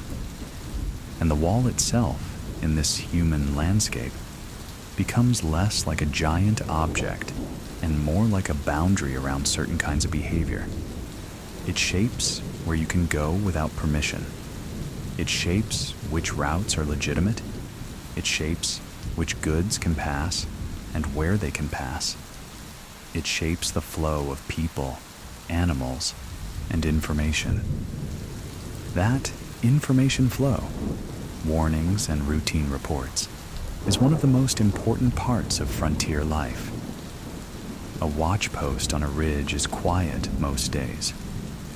The watcher's eyes move slowly, following the line where land meets sky. Dust can mean many things: a herd, traders, a patrol, or something less friendly. The watcher learns to read patterns, to notice what does not fit. Signals are prepared not in excitement, but in discipline. You do not want false alarms, because false alarms tire people and reduce trust. But you also do not want delay, because delay is how losses multiply. So the wall is tied to a culture of attention. This culture affects villagers too. Children learn which areas are considered exposed. Farmers learn to keep track of time in relation to gates closing, patrol schedules, and the seasons when movement beyond the frontier is more likely. People learn to store valuables and grain with an eye toward risk. They learn that security is not a permanent state. It is something that has to be refreshed and maintained, like the wall itself. Trade, too, weaves quietly into this picture. A controlled crossing can become a place where exchange concentrates. Some traders bring goods from within the empire: textiles, metal items, tools, grains. Other goods come from the north: horses, livestock products, furs, and items that are valuable in different ways.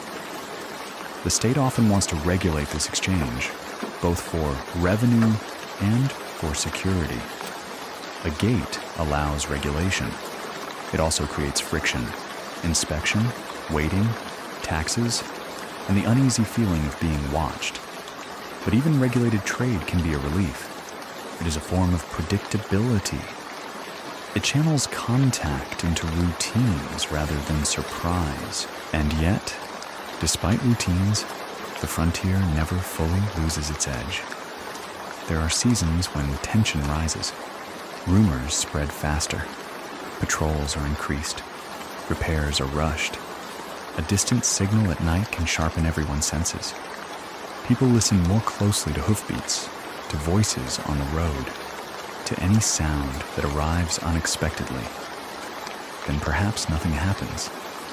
The signal was a small movement, a misunderstanding, a harmless caravan. Life settles again, not because danger is gone, but because life must continue. This is what the wall does best when it functions well. It turns crisis into something that happens less often and with more warning. It does not remove the open land beyond. It does not end conflict. It does not erase politics, but it makes ordinary life more possible in a place where ordinary life is always a little fragile. When we step back from this chapter's human view, we can see the wall's beginnings in a new light. The earliest walls began as practical state tools against real threats and real uncertainties. Over time, as those walls were repaired, linked, and maintained, they became part of how people organized their days, not just how rulers organized their defenses. They shaped where families felt safe enough to plant. They shaped where soldiers stood watch. They shaped where officials built their routines of control. When people speak about the Great Wall's beginning, they often reach for a single, clean moment. A ruler issues an order, workers march north, and the wall begins as one unified thing. That shape of story feels satisfying. It gives the mind an easy hook, a clear origin. But the historical reality is slower and more layered, and part of the reason it is often misunderstood is that later generations inherited not only earthworks in the landscape, but also narratives, ways of telling the past that served political and moral purposes. So in this chapter, we'll move gently into a different kind of frontier. Not the northern grasslands, but the frontier between evidence and memory. We'll look at how early wall building was remembered, why certain rulers became central in the story, and how historians try to keep the picture faithful without letting later legend quietly harden into fact. A good place to begin is with the simplest truth we've already been following. Early walls were plural. During the Warring States period, multiple kingdoms built regional defensive lines for different reasons. Some were aimed at rival states, and some were aimed at frontier pressures. These lines were extended, repaired, and sometimes abandoned as borders changed. When Qin unified the realm in 221 BCE, it inherited segments and systems rather than a single continuous wall. Qin policy then emphasized connecting and reorganizing parts of that inheritance into an imperial frontier line, largely earthwork in nature. Later, early Han policy shifted with capacity and threat level, alternating between diplomacy, defense, and eventually a more active frontier strategy. This layered development is a real historical pattern. It also happens to be hard to tell as a simple story. A single origin story is easier to repeat. A layered origin story requires more tension, more patience, more willingness to accept that the beginning is not one beginning, but many beginnings. Now consider the perspective of later historians writing under dynasties that came after the Qin and early Han. They lived in worlds where China was already imagined as a unified civilization, even when it was politically divided at times. They also lived in worlds where the Great Wall, as an idea, had become a symbol of the northern frontier itself, an emblem of state effort and endurance, and also a convenient moral stage on which to tell stories about power and suffering. In such a context, it makes sense that Qin's wall building would loom large in later memory. The Qin dynasty was brief but dramatic. It unified the realm rapidly through war, imposed strict administrative measures, and then collapsed amid rebellion.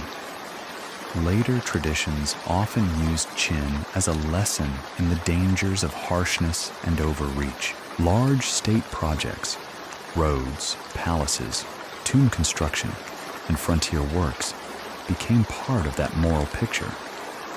A wall built with coerced labor fits naturally into a cautionary narrative. Immense achievement paired with immense human cost. There is a historical core here. The Qin state did mobilize labor intensely, and frontier construction and reorganization did occur in connection with unification-era policies. But later retellings can compress complexity into a single emblem. And in that compression, a few things tend to happen. First, separate wall segments and phases become the Great Wall in the singular, as if the entire northern defense system sprang into existence at once. Second, the scale and speed of building can be implied in ways that exceed what is plausible for any single campaign. Ancient sources sometimes include very large labor figures and sweeping descriptions. Some of these may reflect genuine mass mobilization, but precise numbers are often difficult to verify and may be shaped by rhetorical aims, either to glorify state power or to emphasize cruelty. Third, the story can drift from repairing and linking inherited lines toward building everything from nothing, because that makes the emperor's act feel more total and therefore more suitable for praise or blame. The result is a familiar pattern. A complicated historical process becomes a single iconic moment.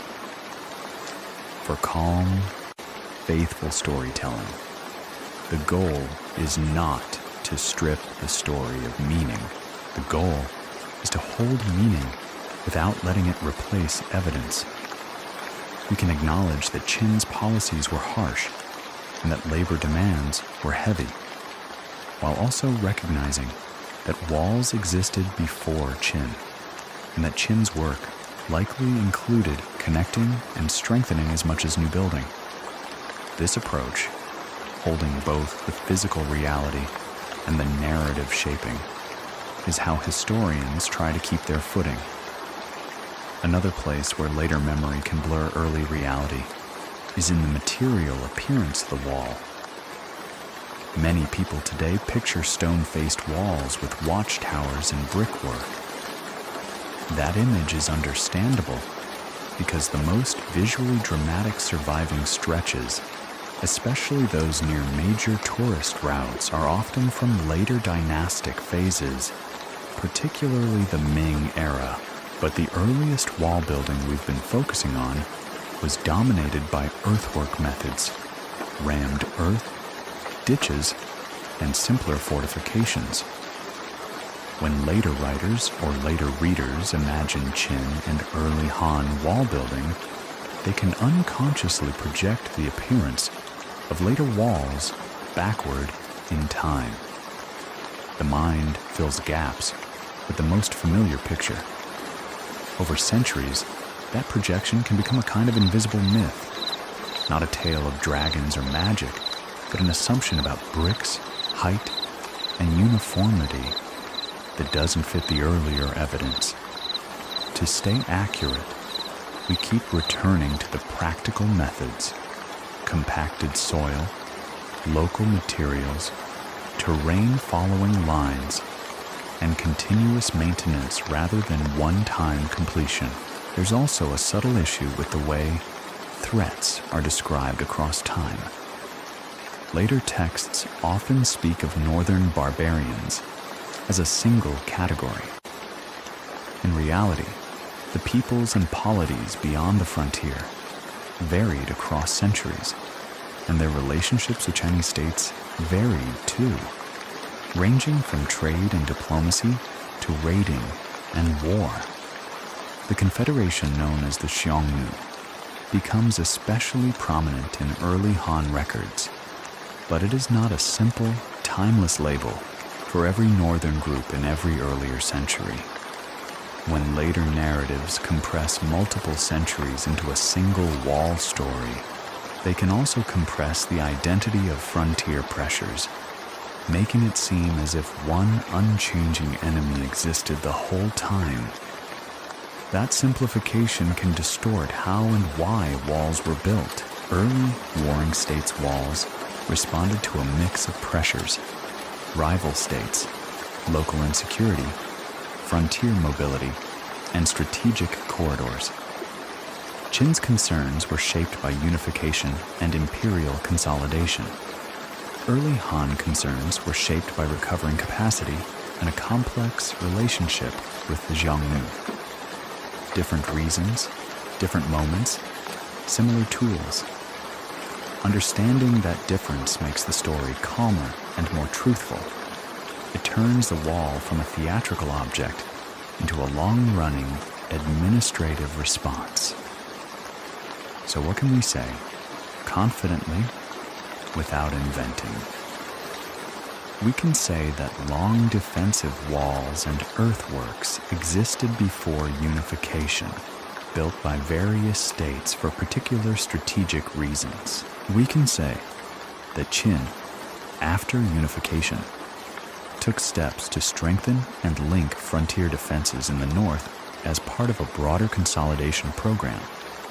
We can say that the method of construction in these early periods relied heavily on rammed earth and locally available materials, combined with ditches, watch points, and forts. We can say that a wall's effectiveness depended on staffing, maintenance, and logistics, not merely on the presence of a barrier.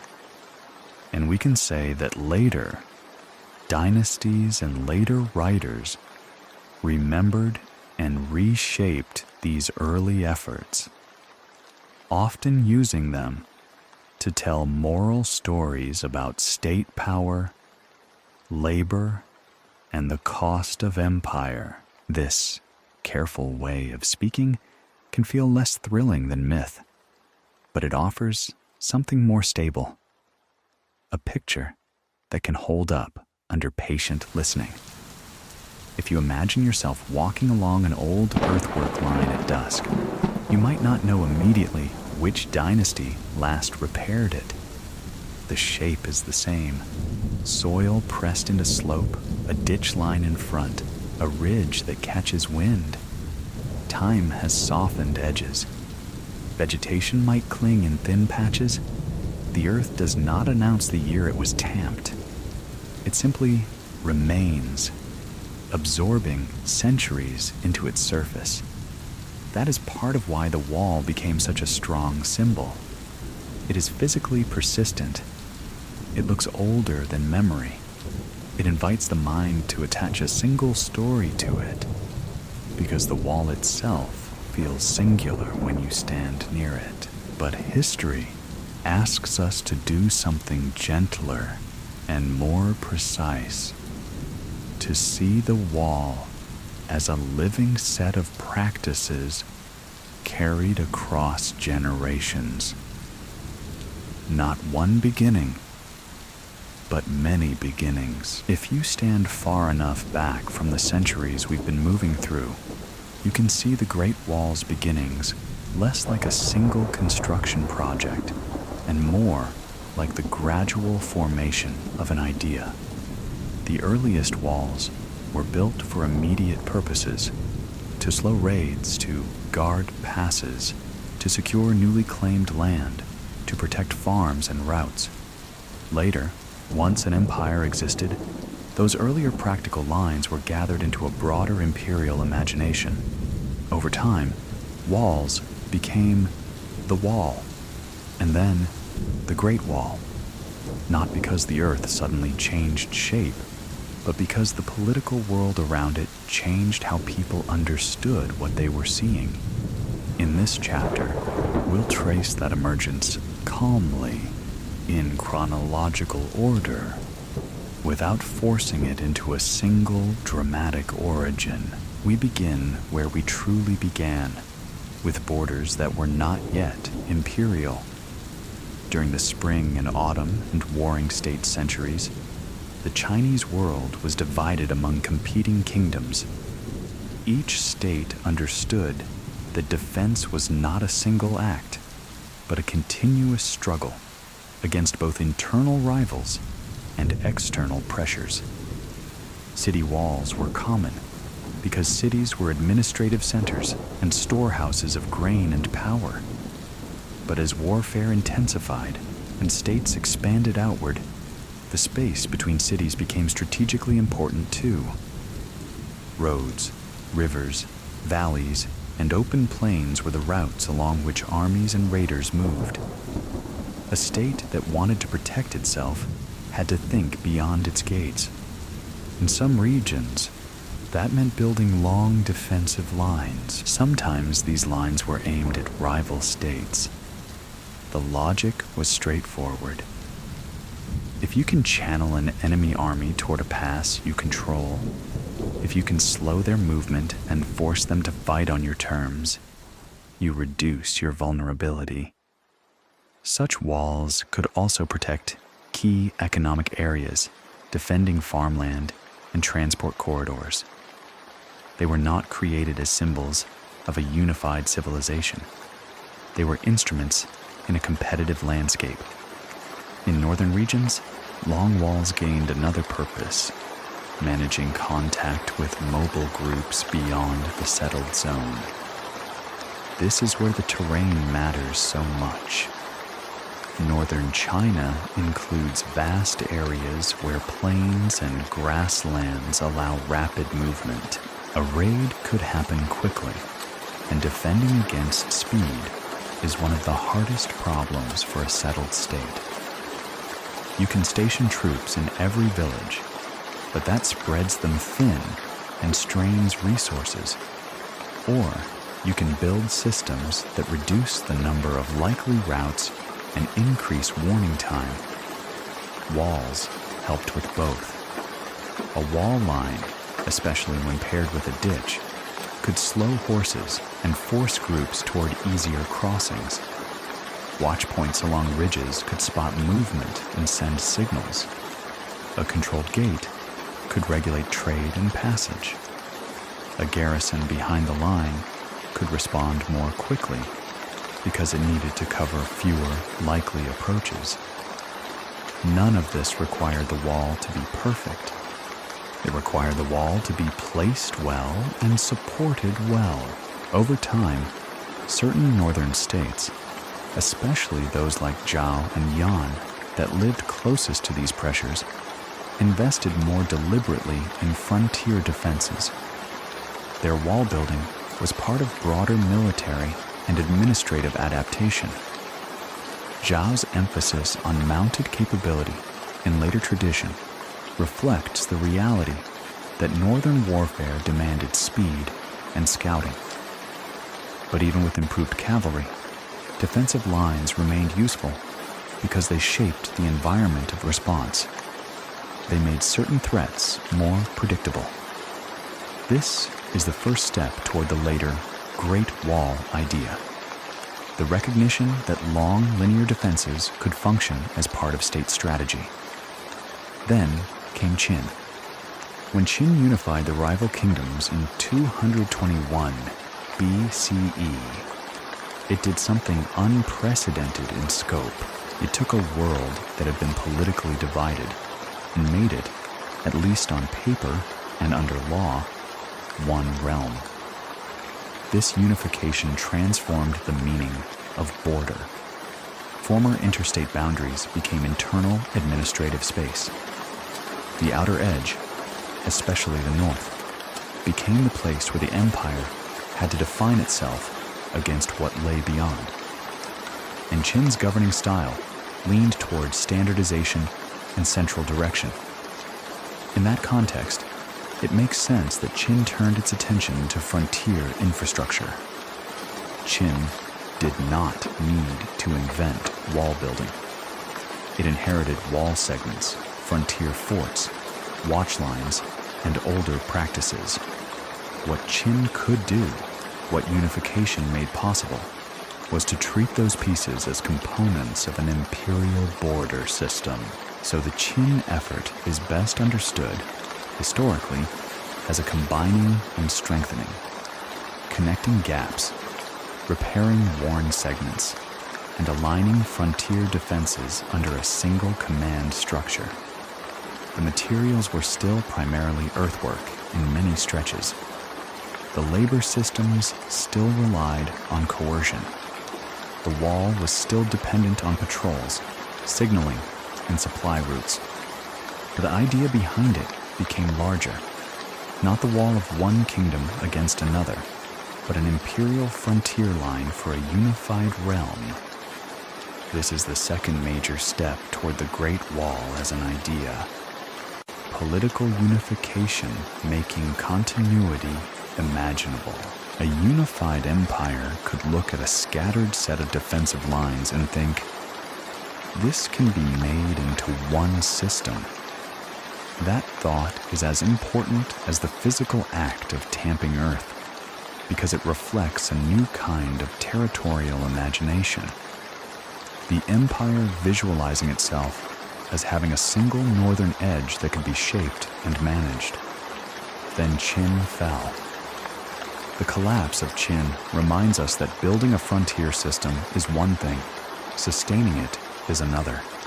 When the Han replaced Qin, it inherited the landscape and the administrative habits, but it did not automatically inherit the capacity to maintain every piece of infrastructure at peak condition. Early Han rulers faced internal consolidation and recovery. Northern pressure continued. The Han response, especially in the earliest decades, included diplomacy and pragmatic defense, using what existed, repairing selectively, and prioritizing stability.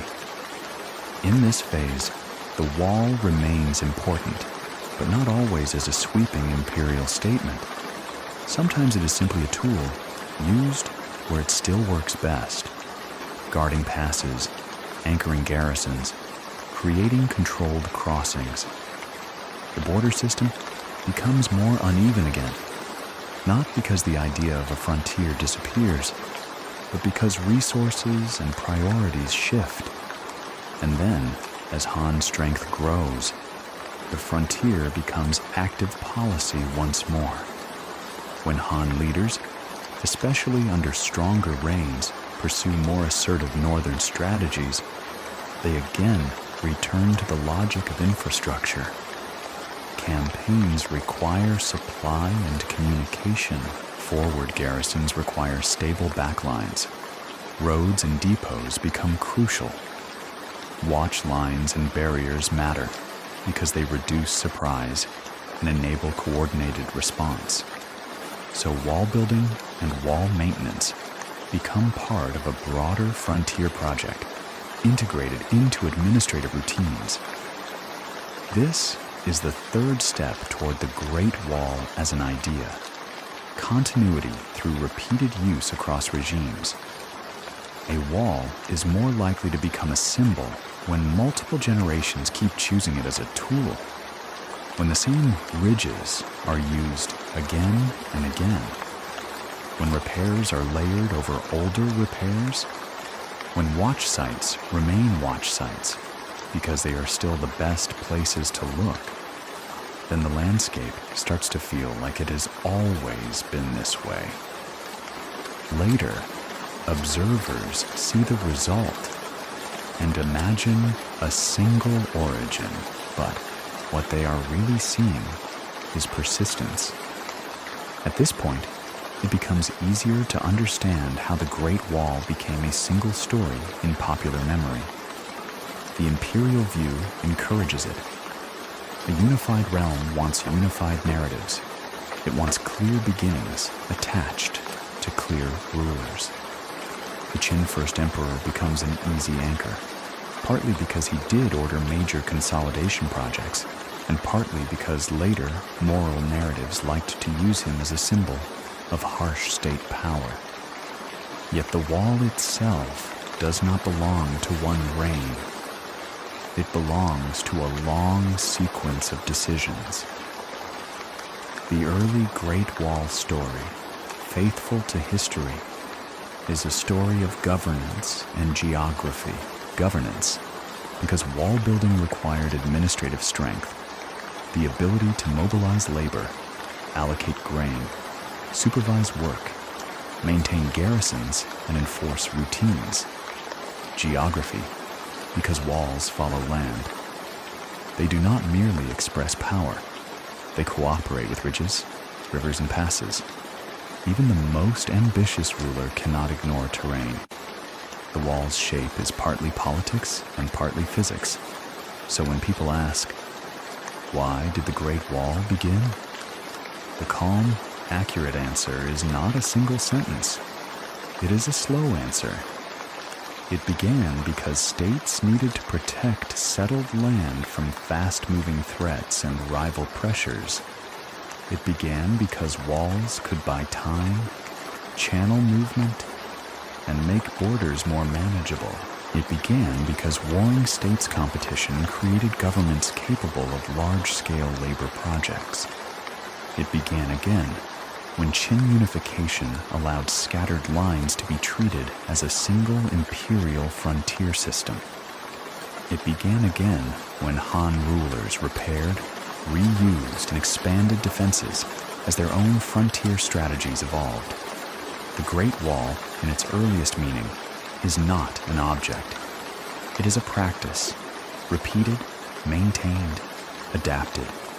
If you imagine the wall not as a postcard but as a lived line, you might see a worker tamping earth into a form.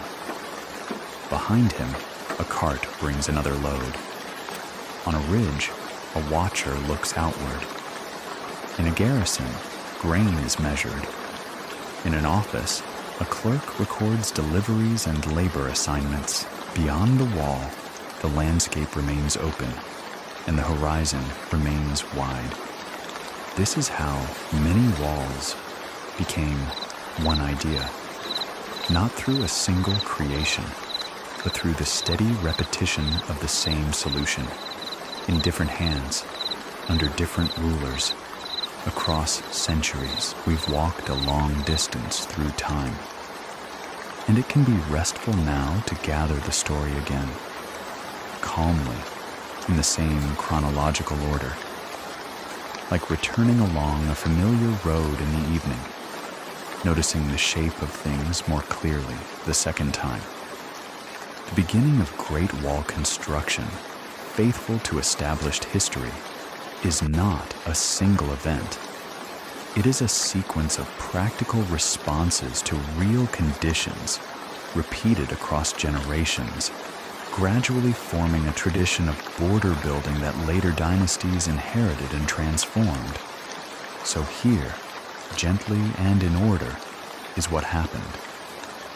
It began in the space where farming meets open land.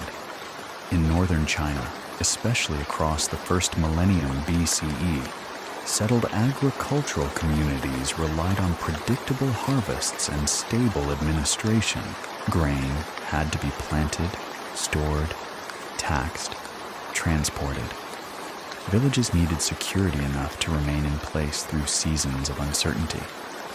Beyond the settled zones, however, movement could be faster and less predictable. In open terrain, mounted groups could appear, take livestock or supplies, and retreat quickly.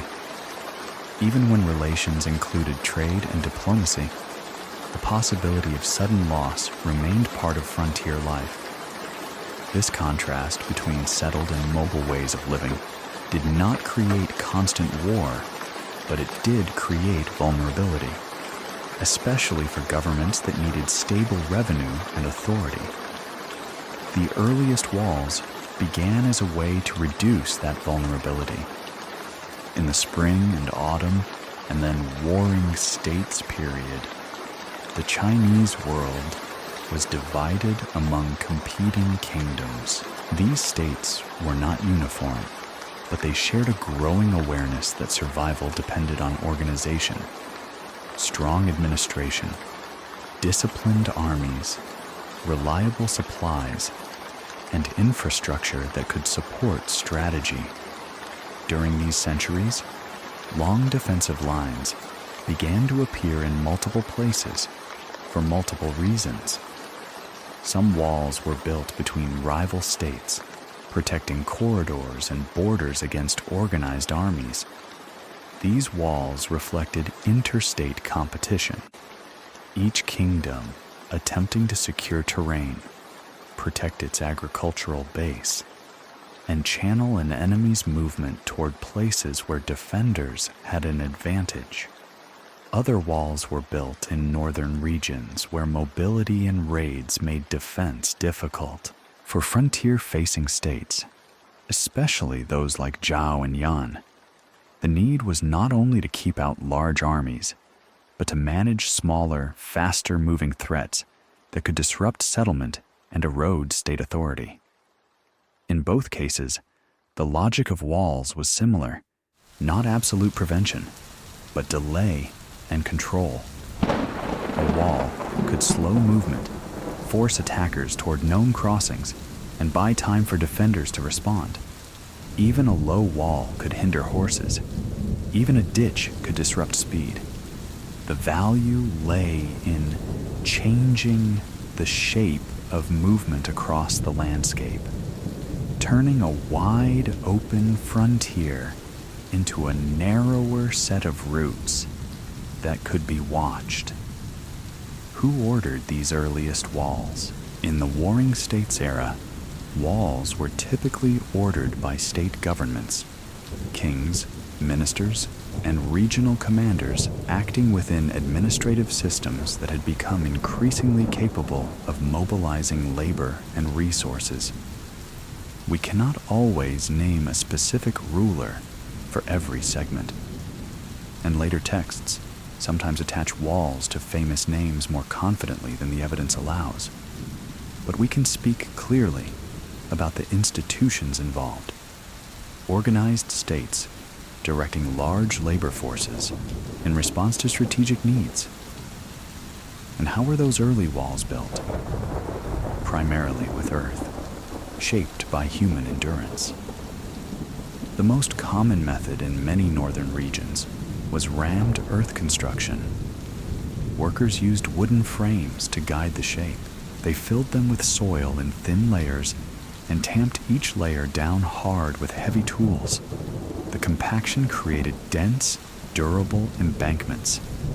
Ditches were often dug alongside the wall, both to provide soil and to add an obstacle. In some areas, builders used brush, reeds, gravel, or timber elements depending on local conditions and what strengthened the structure. The walls followed terrain, ridges, riverbanks, passes, because geography offered free defensive advantage. This work required organization. Labor was often drawn from corvée obligations, soldiers assigned to construction, and in some cases, convicts. The state had to supply food and tools and supervise progress. A wall was not merely a line of dirt. It was a sign that a government could coordinate large numbers of people, sustain them at the frontier, and impose long-term plans on the landscape. Over time, these walls became more than barriers. They became systems. Watch points and small fortifications were positioned to observe and communicate. Inner roads supported movement of troops and supplies. Gates and controlled crossings allowed the state to regulate passage and trade. A wall became most effective when it was staffed and maintained, when it served as part of a network of warning and response. Then came the turning point of unification. When Qin unified the realm in 221 BCE, it changed the meaning of border. Internal state boundaries, became internal administrative space. The most important edge became the empire's outer frontier, especially in the north. Qin did not invent wall building. It inherited walls from earlier states and older Qin defenses. What unification made possible was treating those scattered segments as components of one imperial frontier plan. So the Qin phase of Great Wall beginnings is best understood as linking, repairing, and extending existing lines where needed, organizing them under centralized authority. The Qin state also had a governing style that favored standardization and large projects, supported by coercive labor systems. This made frontier works achievable at scale, though later accounts often describe the labor in dramatic moral terms. The historical core remains. Qin invested in northern defenses as part of consolidating a new empire. But a frontier system is not only built, it must be sustained. The Qin dynasty fell quickly, and the Han inherited both the landscape and the problems. Early Han rulers faced internal rebuilding and did not always have the capacity or desire to maintain every frontier segment at maximum intensity.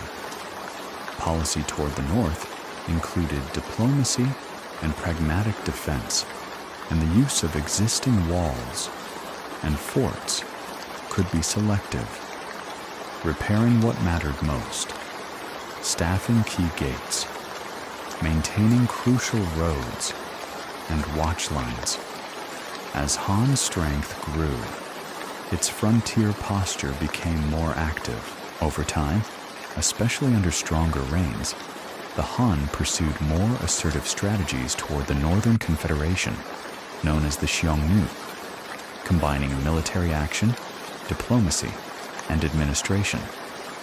In such a context, frontier infrastructure remained important. Walls and earthworks as backlines and controlled corridors, forts and garrisons as nodes of presence, roads and depots as the quiet machinery of supply, watchpoints and signaling as the nervous system that reduced surprise. So, the Great Wall's beginning as a tradition is not just early construction. It is continuity. It is the repeated decision across different governments and different moments that the northern frontier could be shaped, made more manageable by earth, labor, and organized watchfulness. And in that continuity, the idea of a single Great Wall slowly formed. Later dynasties, later historians, and later popular memory looked back and attached the origin to famous names, especially to the Qin First Emperor, because unification made the notion of one northern barrier feel natural.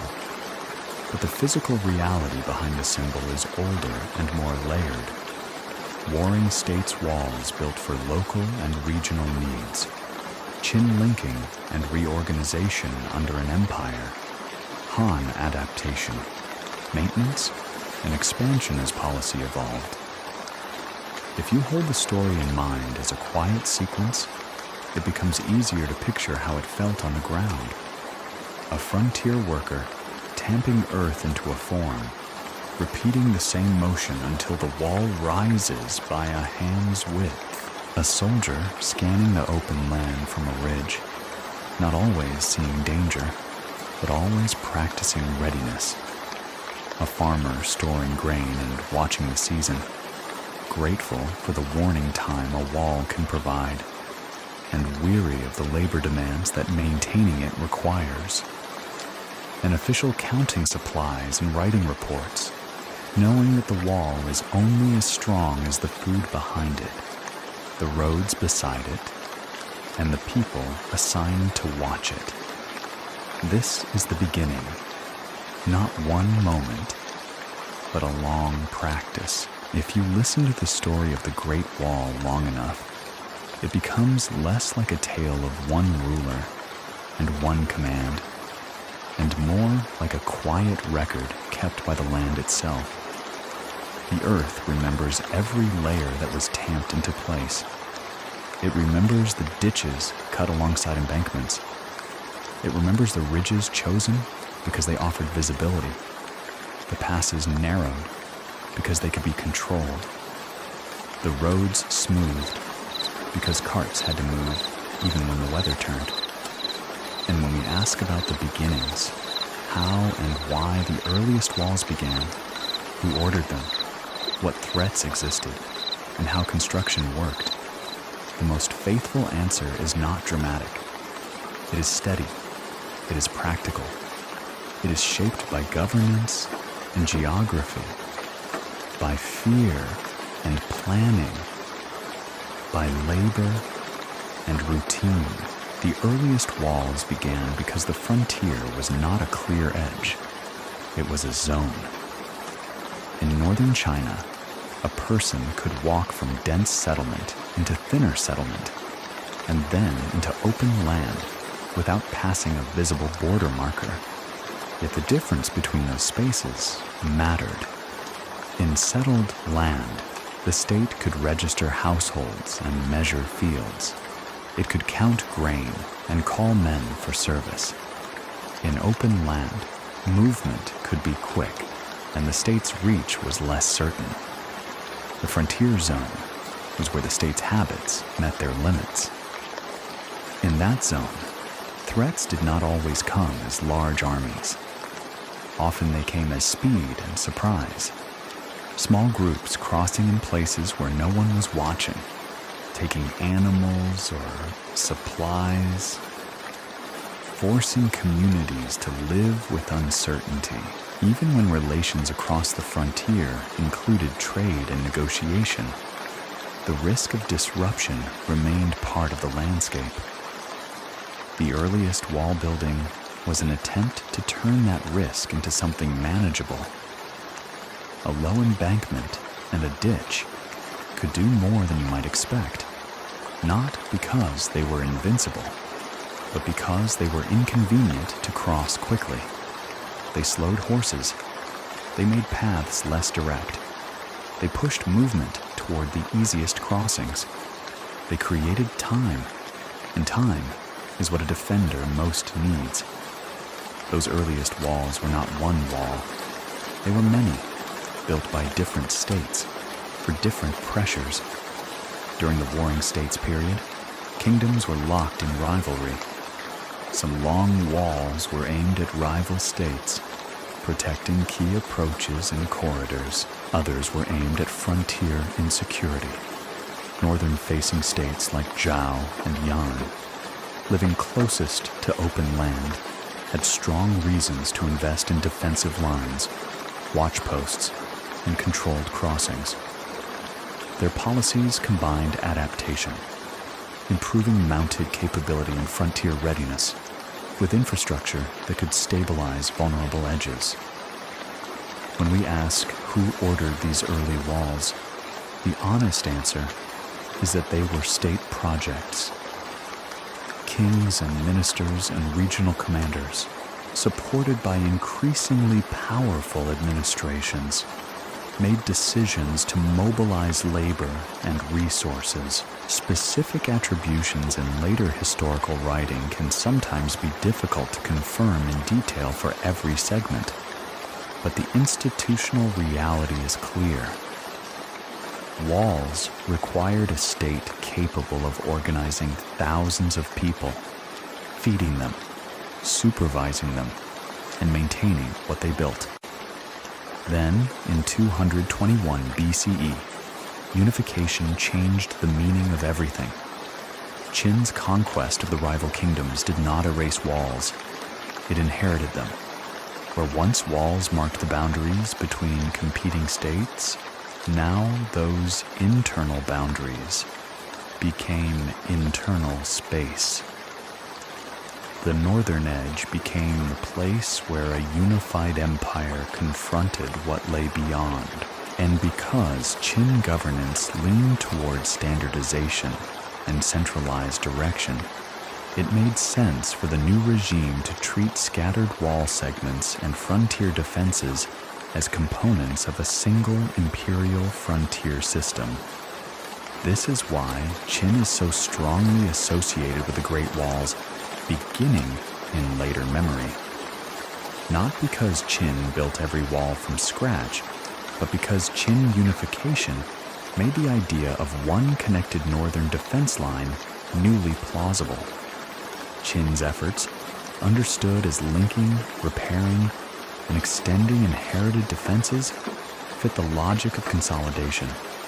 The state sought to make the frontier legible and manageable, and it did so with the tools it trusted: law, labor, and construction. How early construction actually worked remained grounded in earth. In much of the north, the walls were made by rammed earth technique. Workers used wooden forms to shape straight sides. They packed soil in thin layers, tamping each layer down until it became dense. Ditches were often dug alongside, providing earth for the wall and adding an obstacle. The line followed terrain, ridges, riverbanks, and passes, because building in cooperation with geography was more effective and less costly than fighting the land. This was slow work, repetitive work that depended on logistics as much as strength. A wall could not rise without food delivered to the work crews. It could not remain useful without repairs after storms and erosion. It could not function as defense without watchers, signaling, and garrisons positioned where they could respond. And that is where the wall's true beginning becomes clear. Not in a single act of building, but in the repeated act of maintaining. After Qin collapsed, the Han dynasty inherited both the landscape and the northern problem. Early Han rulers faced internal rebuilding, and their frontier policy often balanced defense with diplomacy. Existing wall lines and earthworks could be used, repaired selectively, and integrated into broader border routines. As Han's strength grew, the frontier became more active policy again. Campaigns, stronger garrisons, improved communication, and renewed attention to infrastructure that reduced surprise and supported movement. Through all of these changes, the wall remained what it had always been at its core: an attempt to make the border less unpredictable, not an impenetrable barrier, but a tool that shaped where people moved, where they watched, where they could be met and managed. It narrowed the frontier into routes and nodes, into places where the state could focus attention. It allowed ordinary life to continue a little more steadily in areas where ordinary life was otherwise fragile. This is why the Great Wall, even in its earliest phases, is best understood as a system rather than an object. The object is the earthwork you can see. The system is what you cannot always see. The watch schedules, the signal fires, the roads behind the line, the grain stored in garrisons, the officials keeping records, the labor crews repairing slumped slopes, the quiet routines that made the frontier a governed space. And it is also why the Great Wall became such a powerful symbol later on. Because it is visible, because it endures, because it invites a single story. But the land tells a slower story. It tells of states learning to defend themselves with infrastructure, not only armies. It tells of warring states' competition, producing the administrative strength to build long barriers. It tells of Qin unification, gathering older pieces into a new imperial imagination of a single northern edge. It tells of Han, rulers inheriting, adapting, and continuing the practice, choosing again and again to shape the frontier through earth and routine. If you imagine the frontier now, In the calmest way, it is evening. The light is low and soft. The wall line is a long, quiet ridge. A ditch lies in front, still and shadowed. A watch point stands where it can see far. A soldier shifts his weight and looks outward, not because danger is always present, but because attention is part of the job. Behind him, the inner road carries a cart toward a garrison, the wheels making a small sound in the dust. Somewhere nearby, a family finishes the day's work in a field, glancing once toward the horizon out of habit, then returning to the familiar tasks of home. The wall is not loud in this scene. It does not shout empire. It simply sits in the land, doing what it was always meant to do: slow the unexpected, mark the managed, and give a little time. And that, in the end, is the beginning of the Great Wall's construction, not a mythic moment, but a long human practice, layered into the earth, one tamped course at a time. I hope your mind feels a little quieter now, and your body a little heavier and more at ease. Let the details fade gently, like footsteps softening in the dust. Slow breath in. Slow breath out. Whenever you're ready, just let sleep take over. Good night.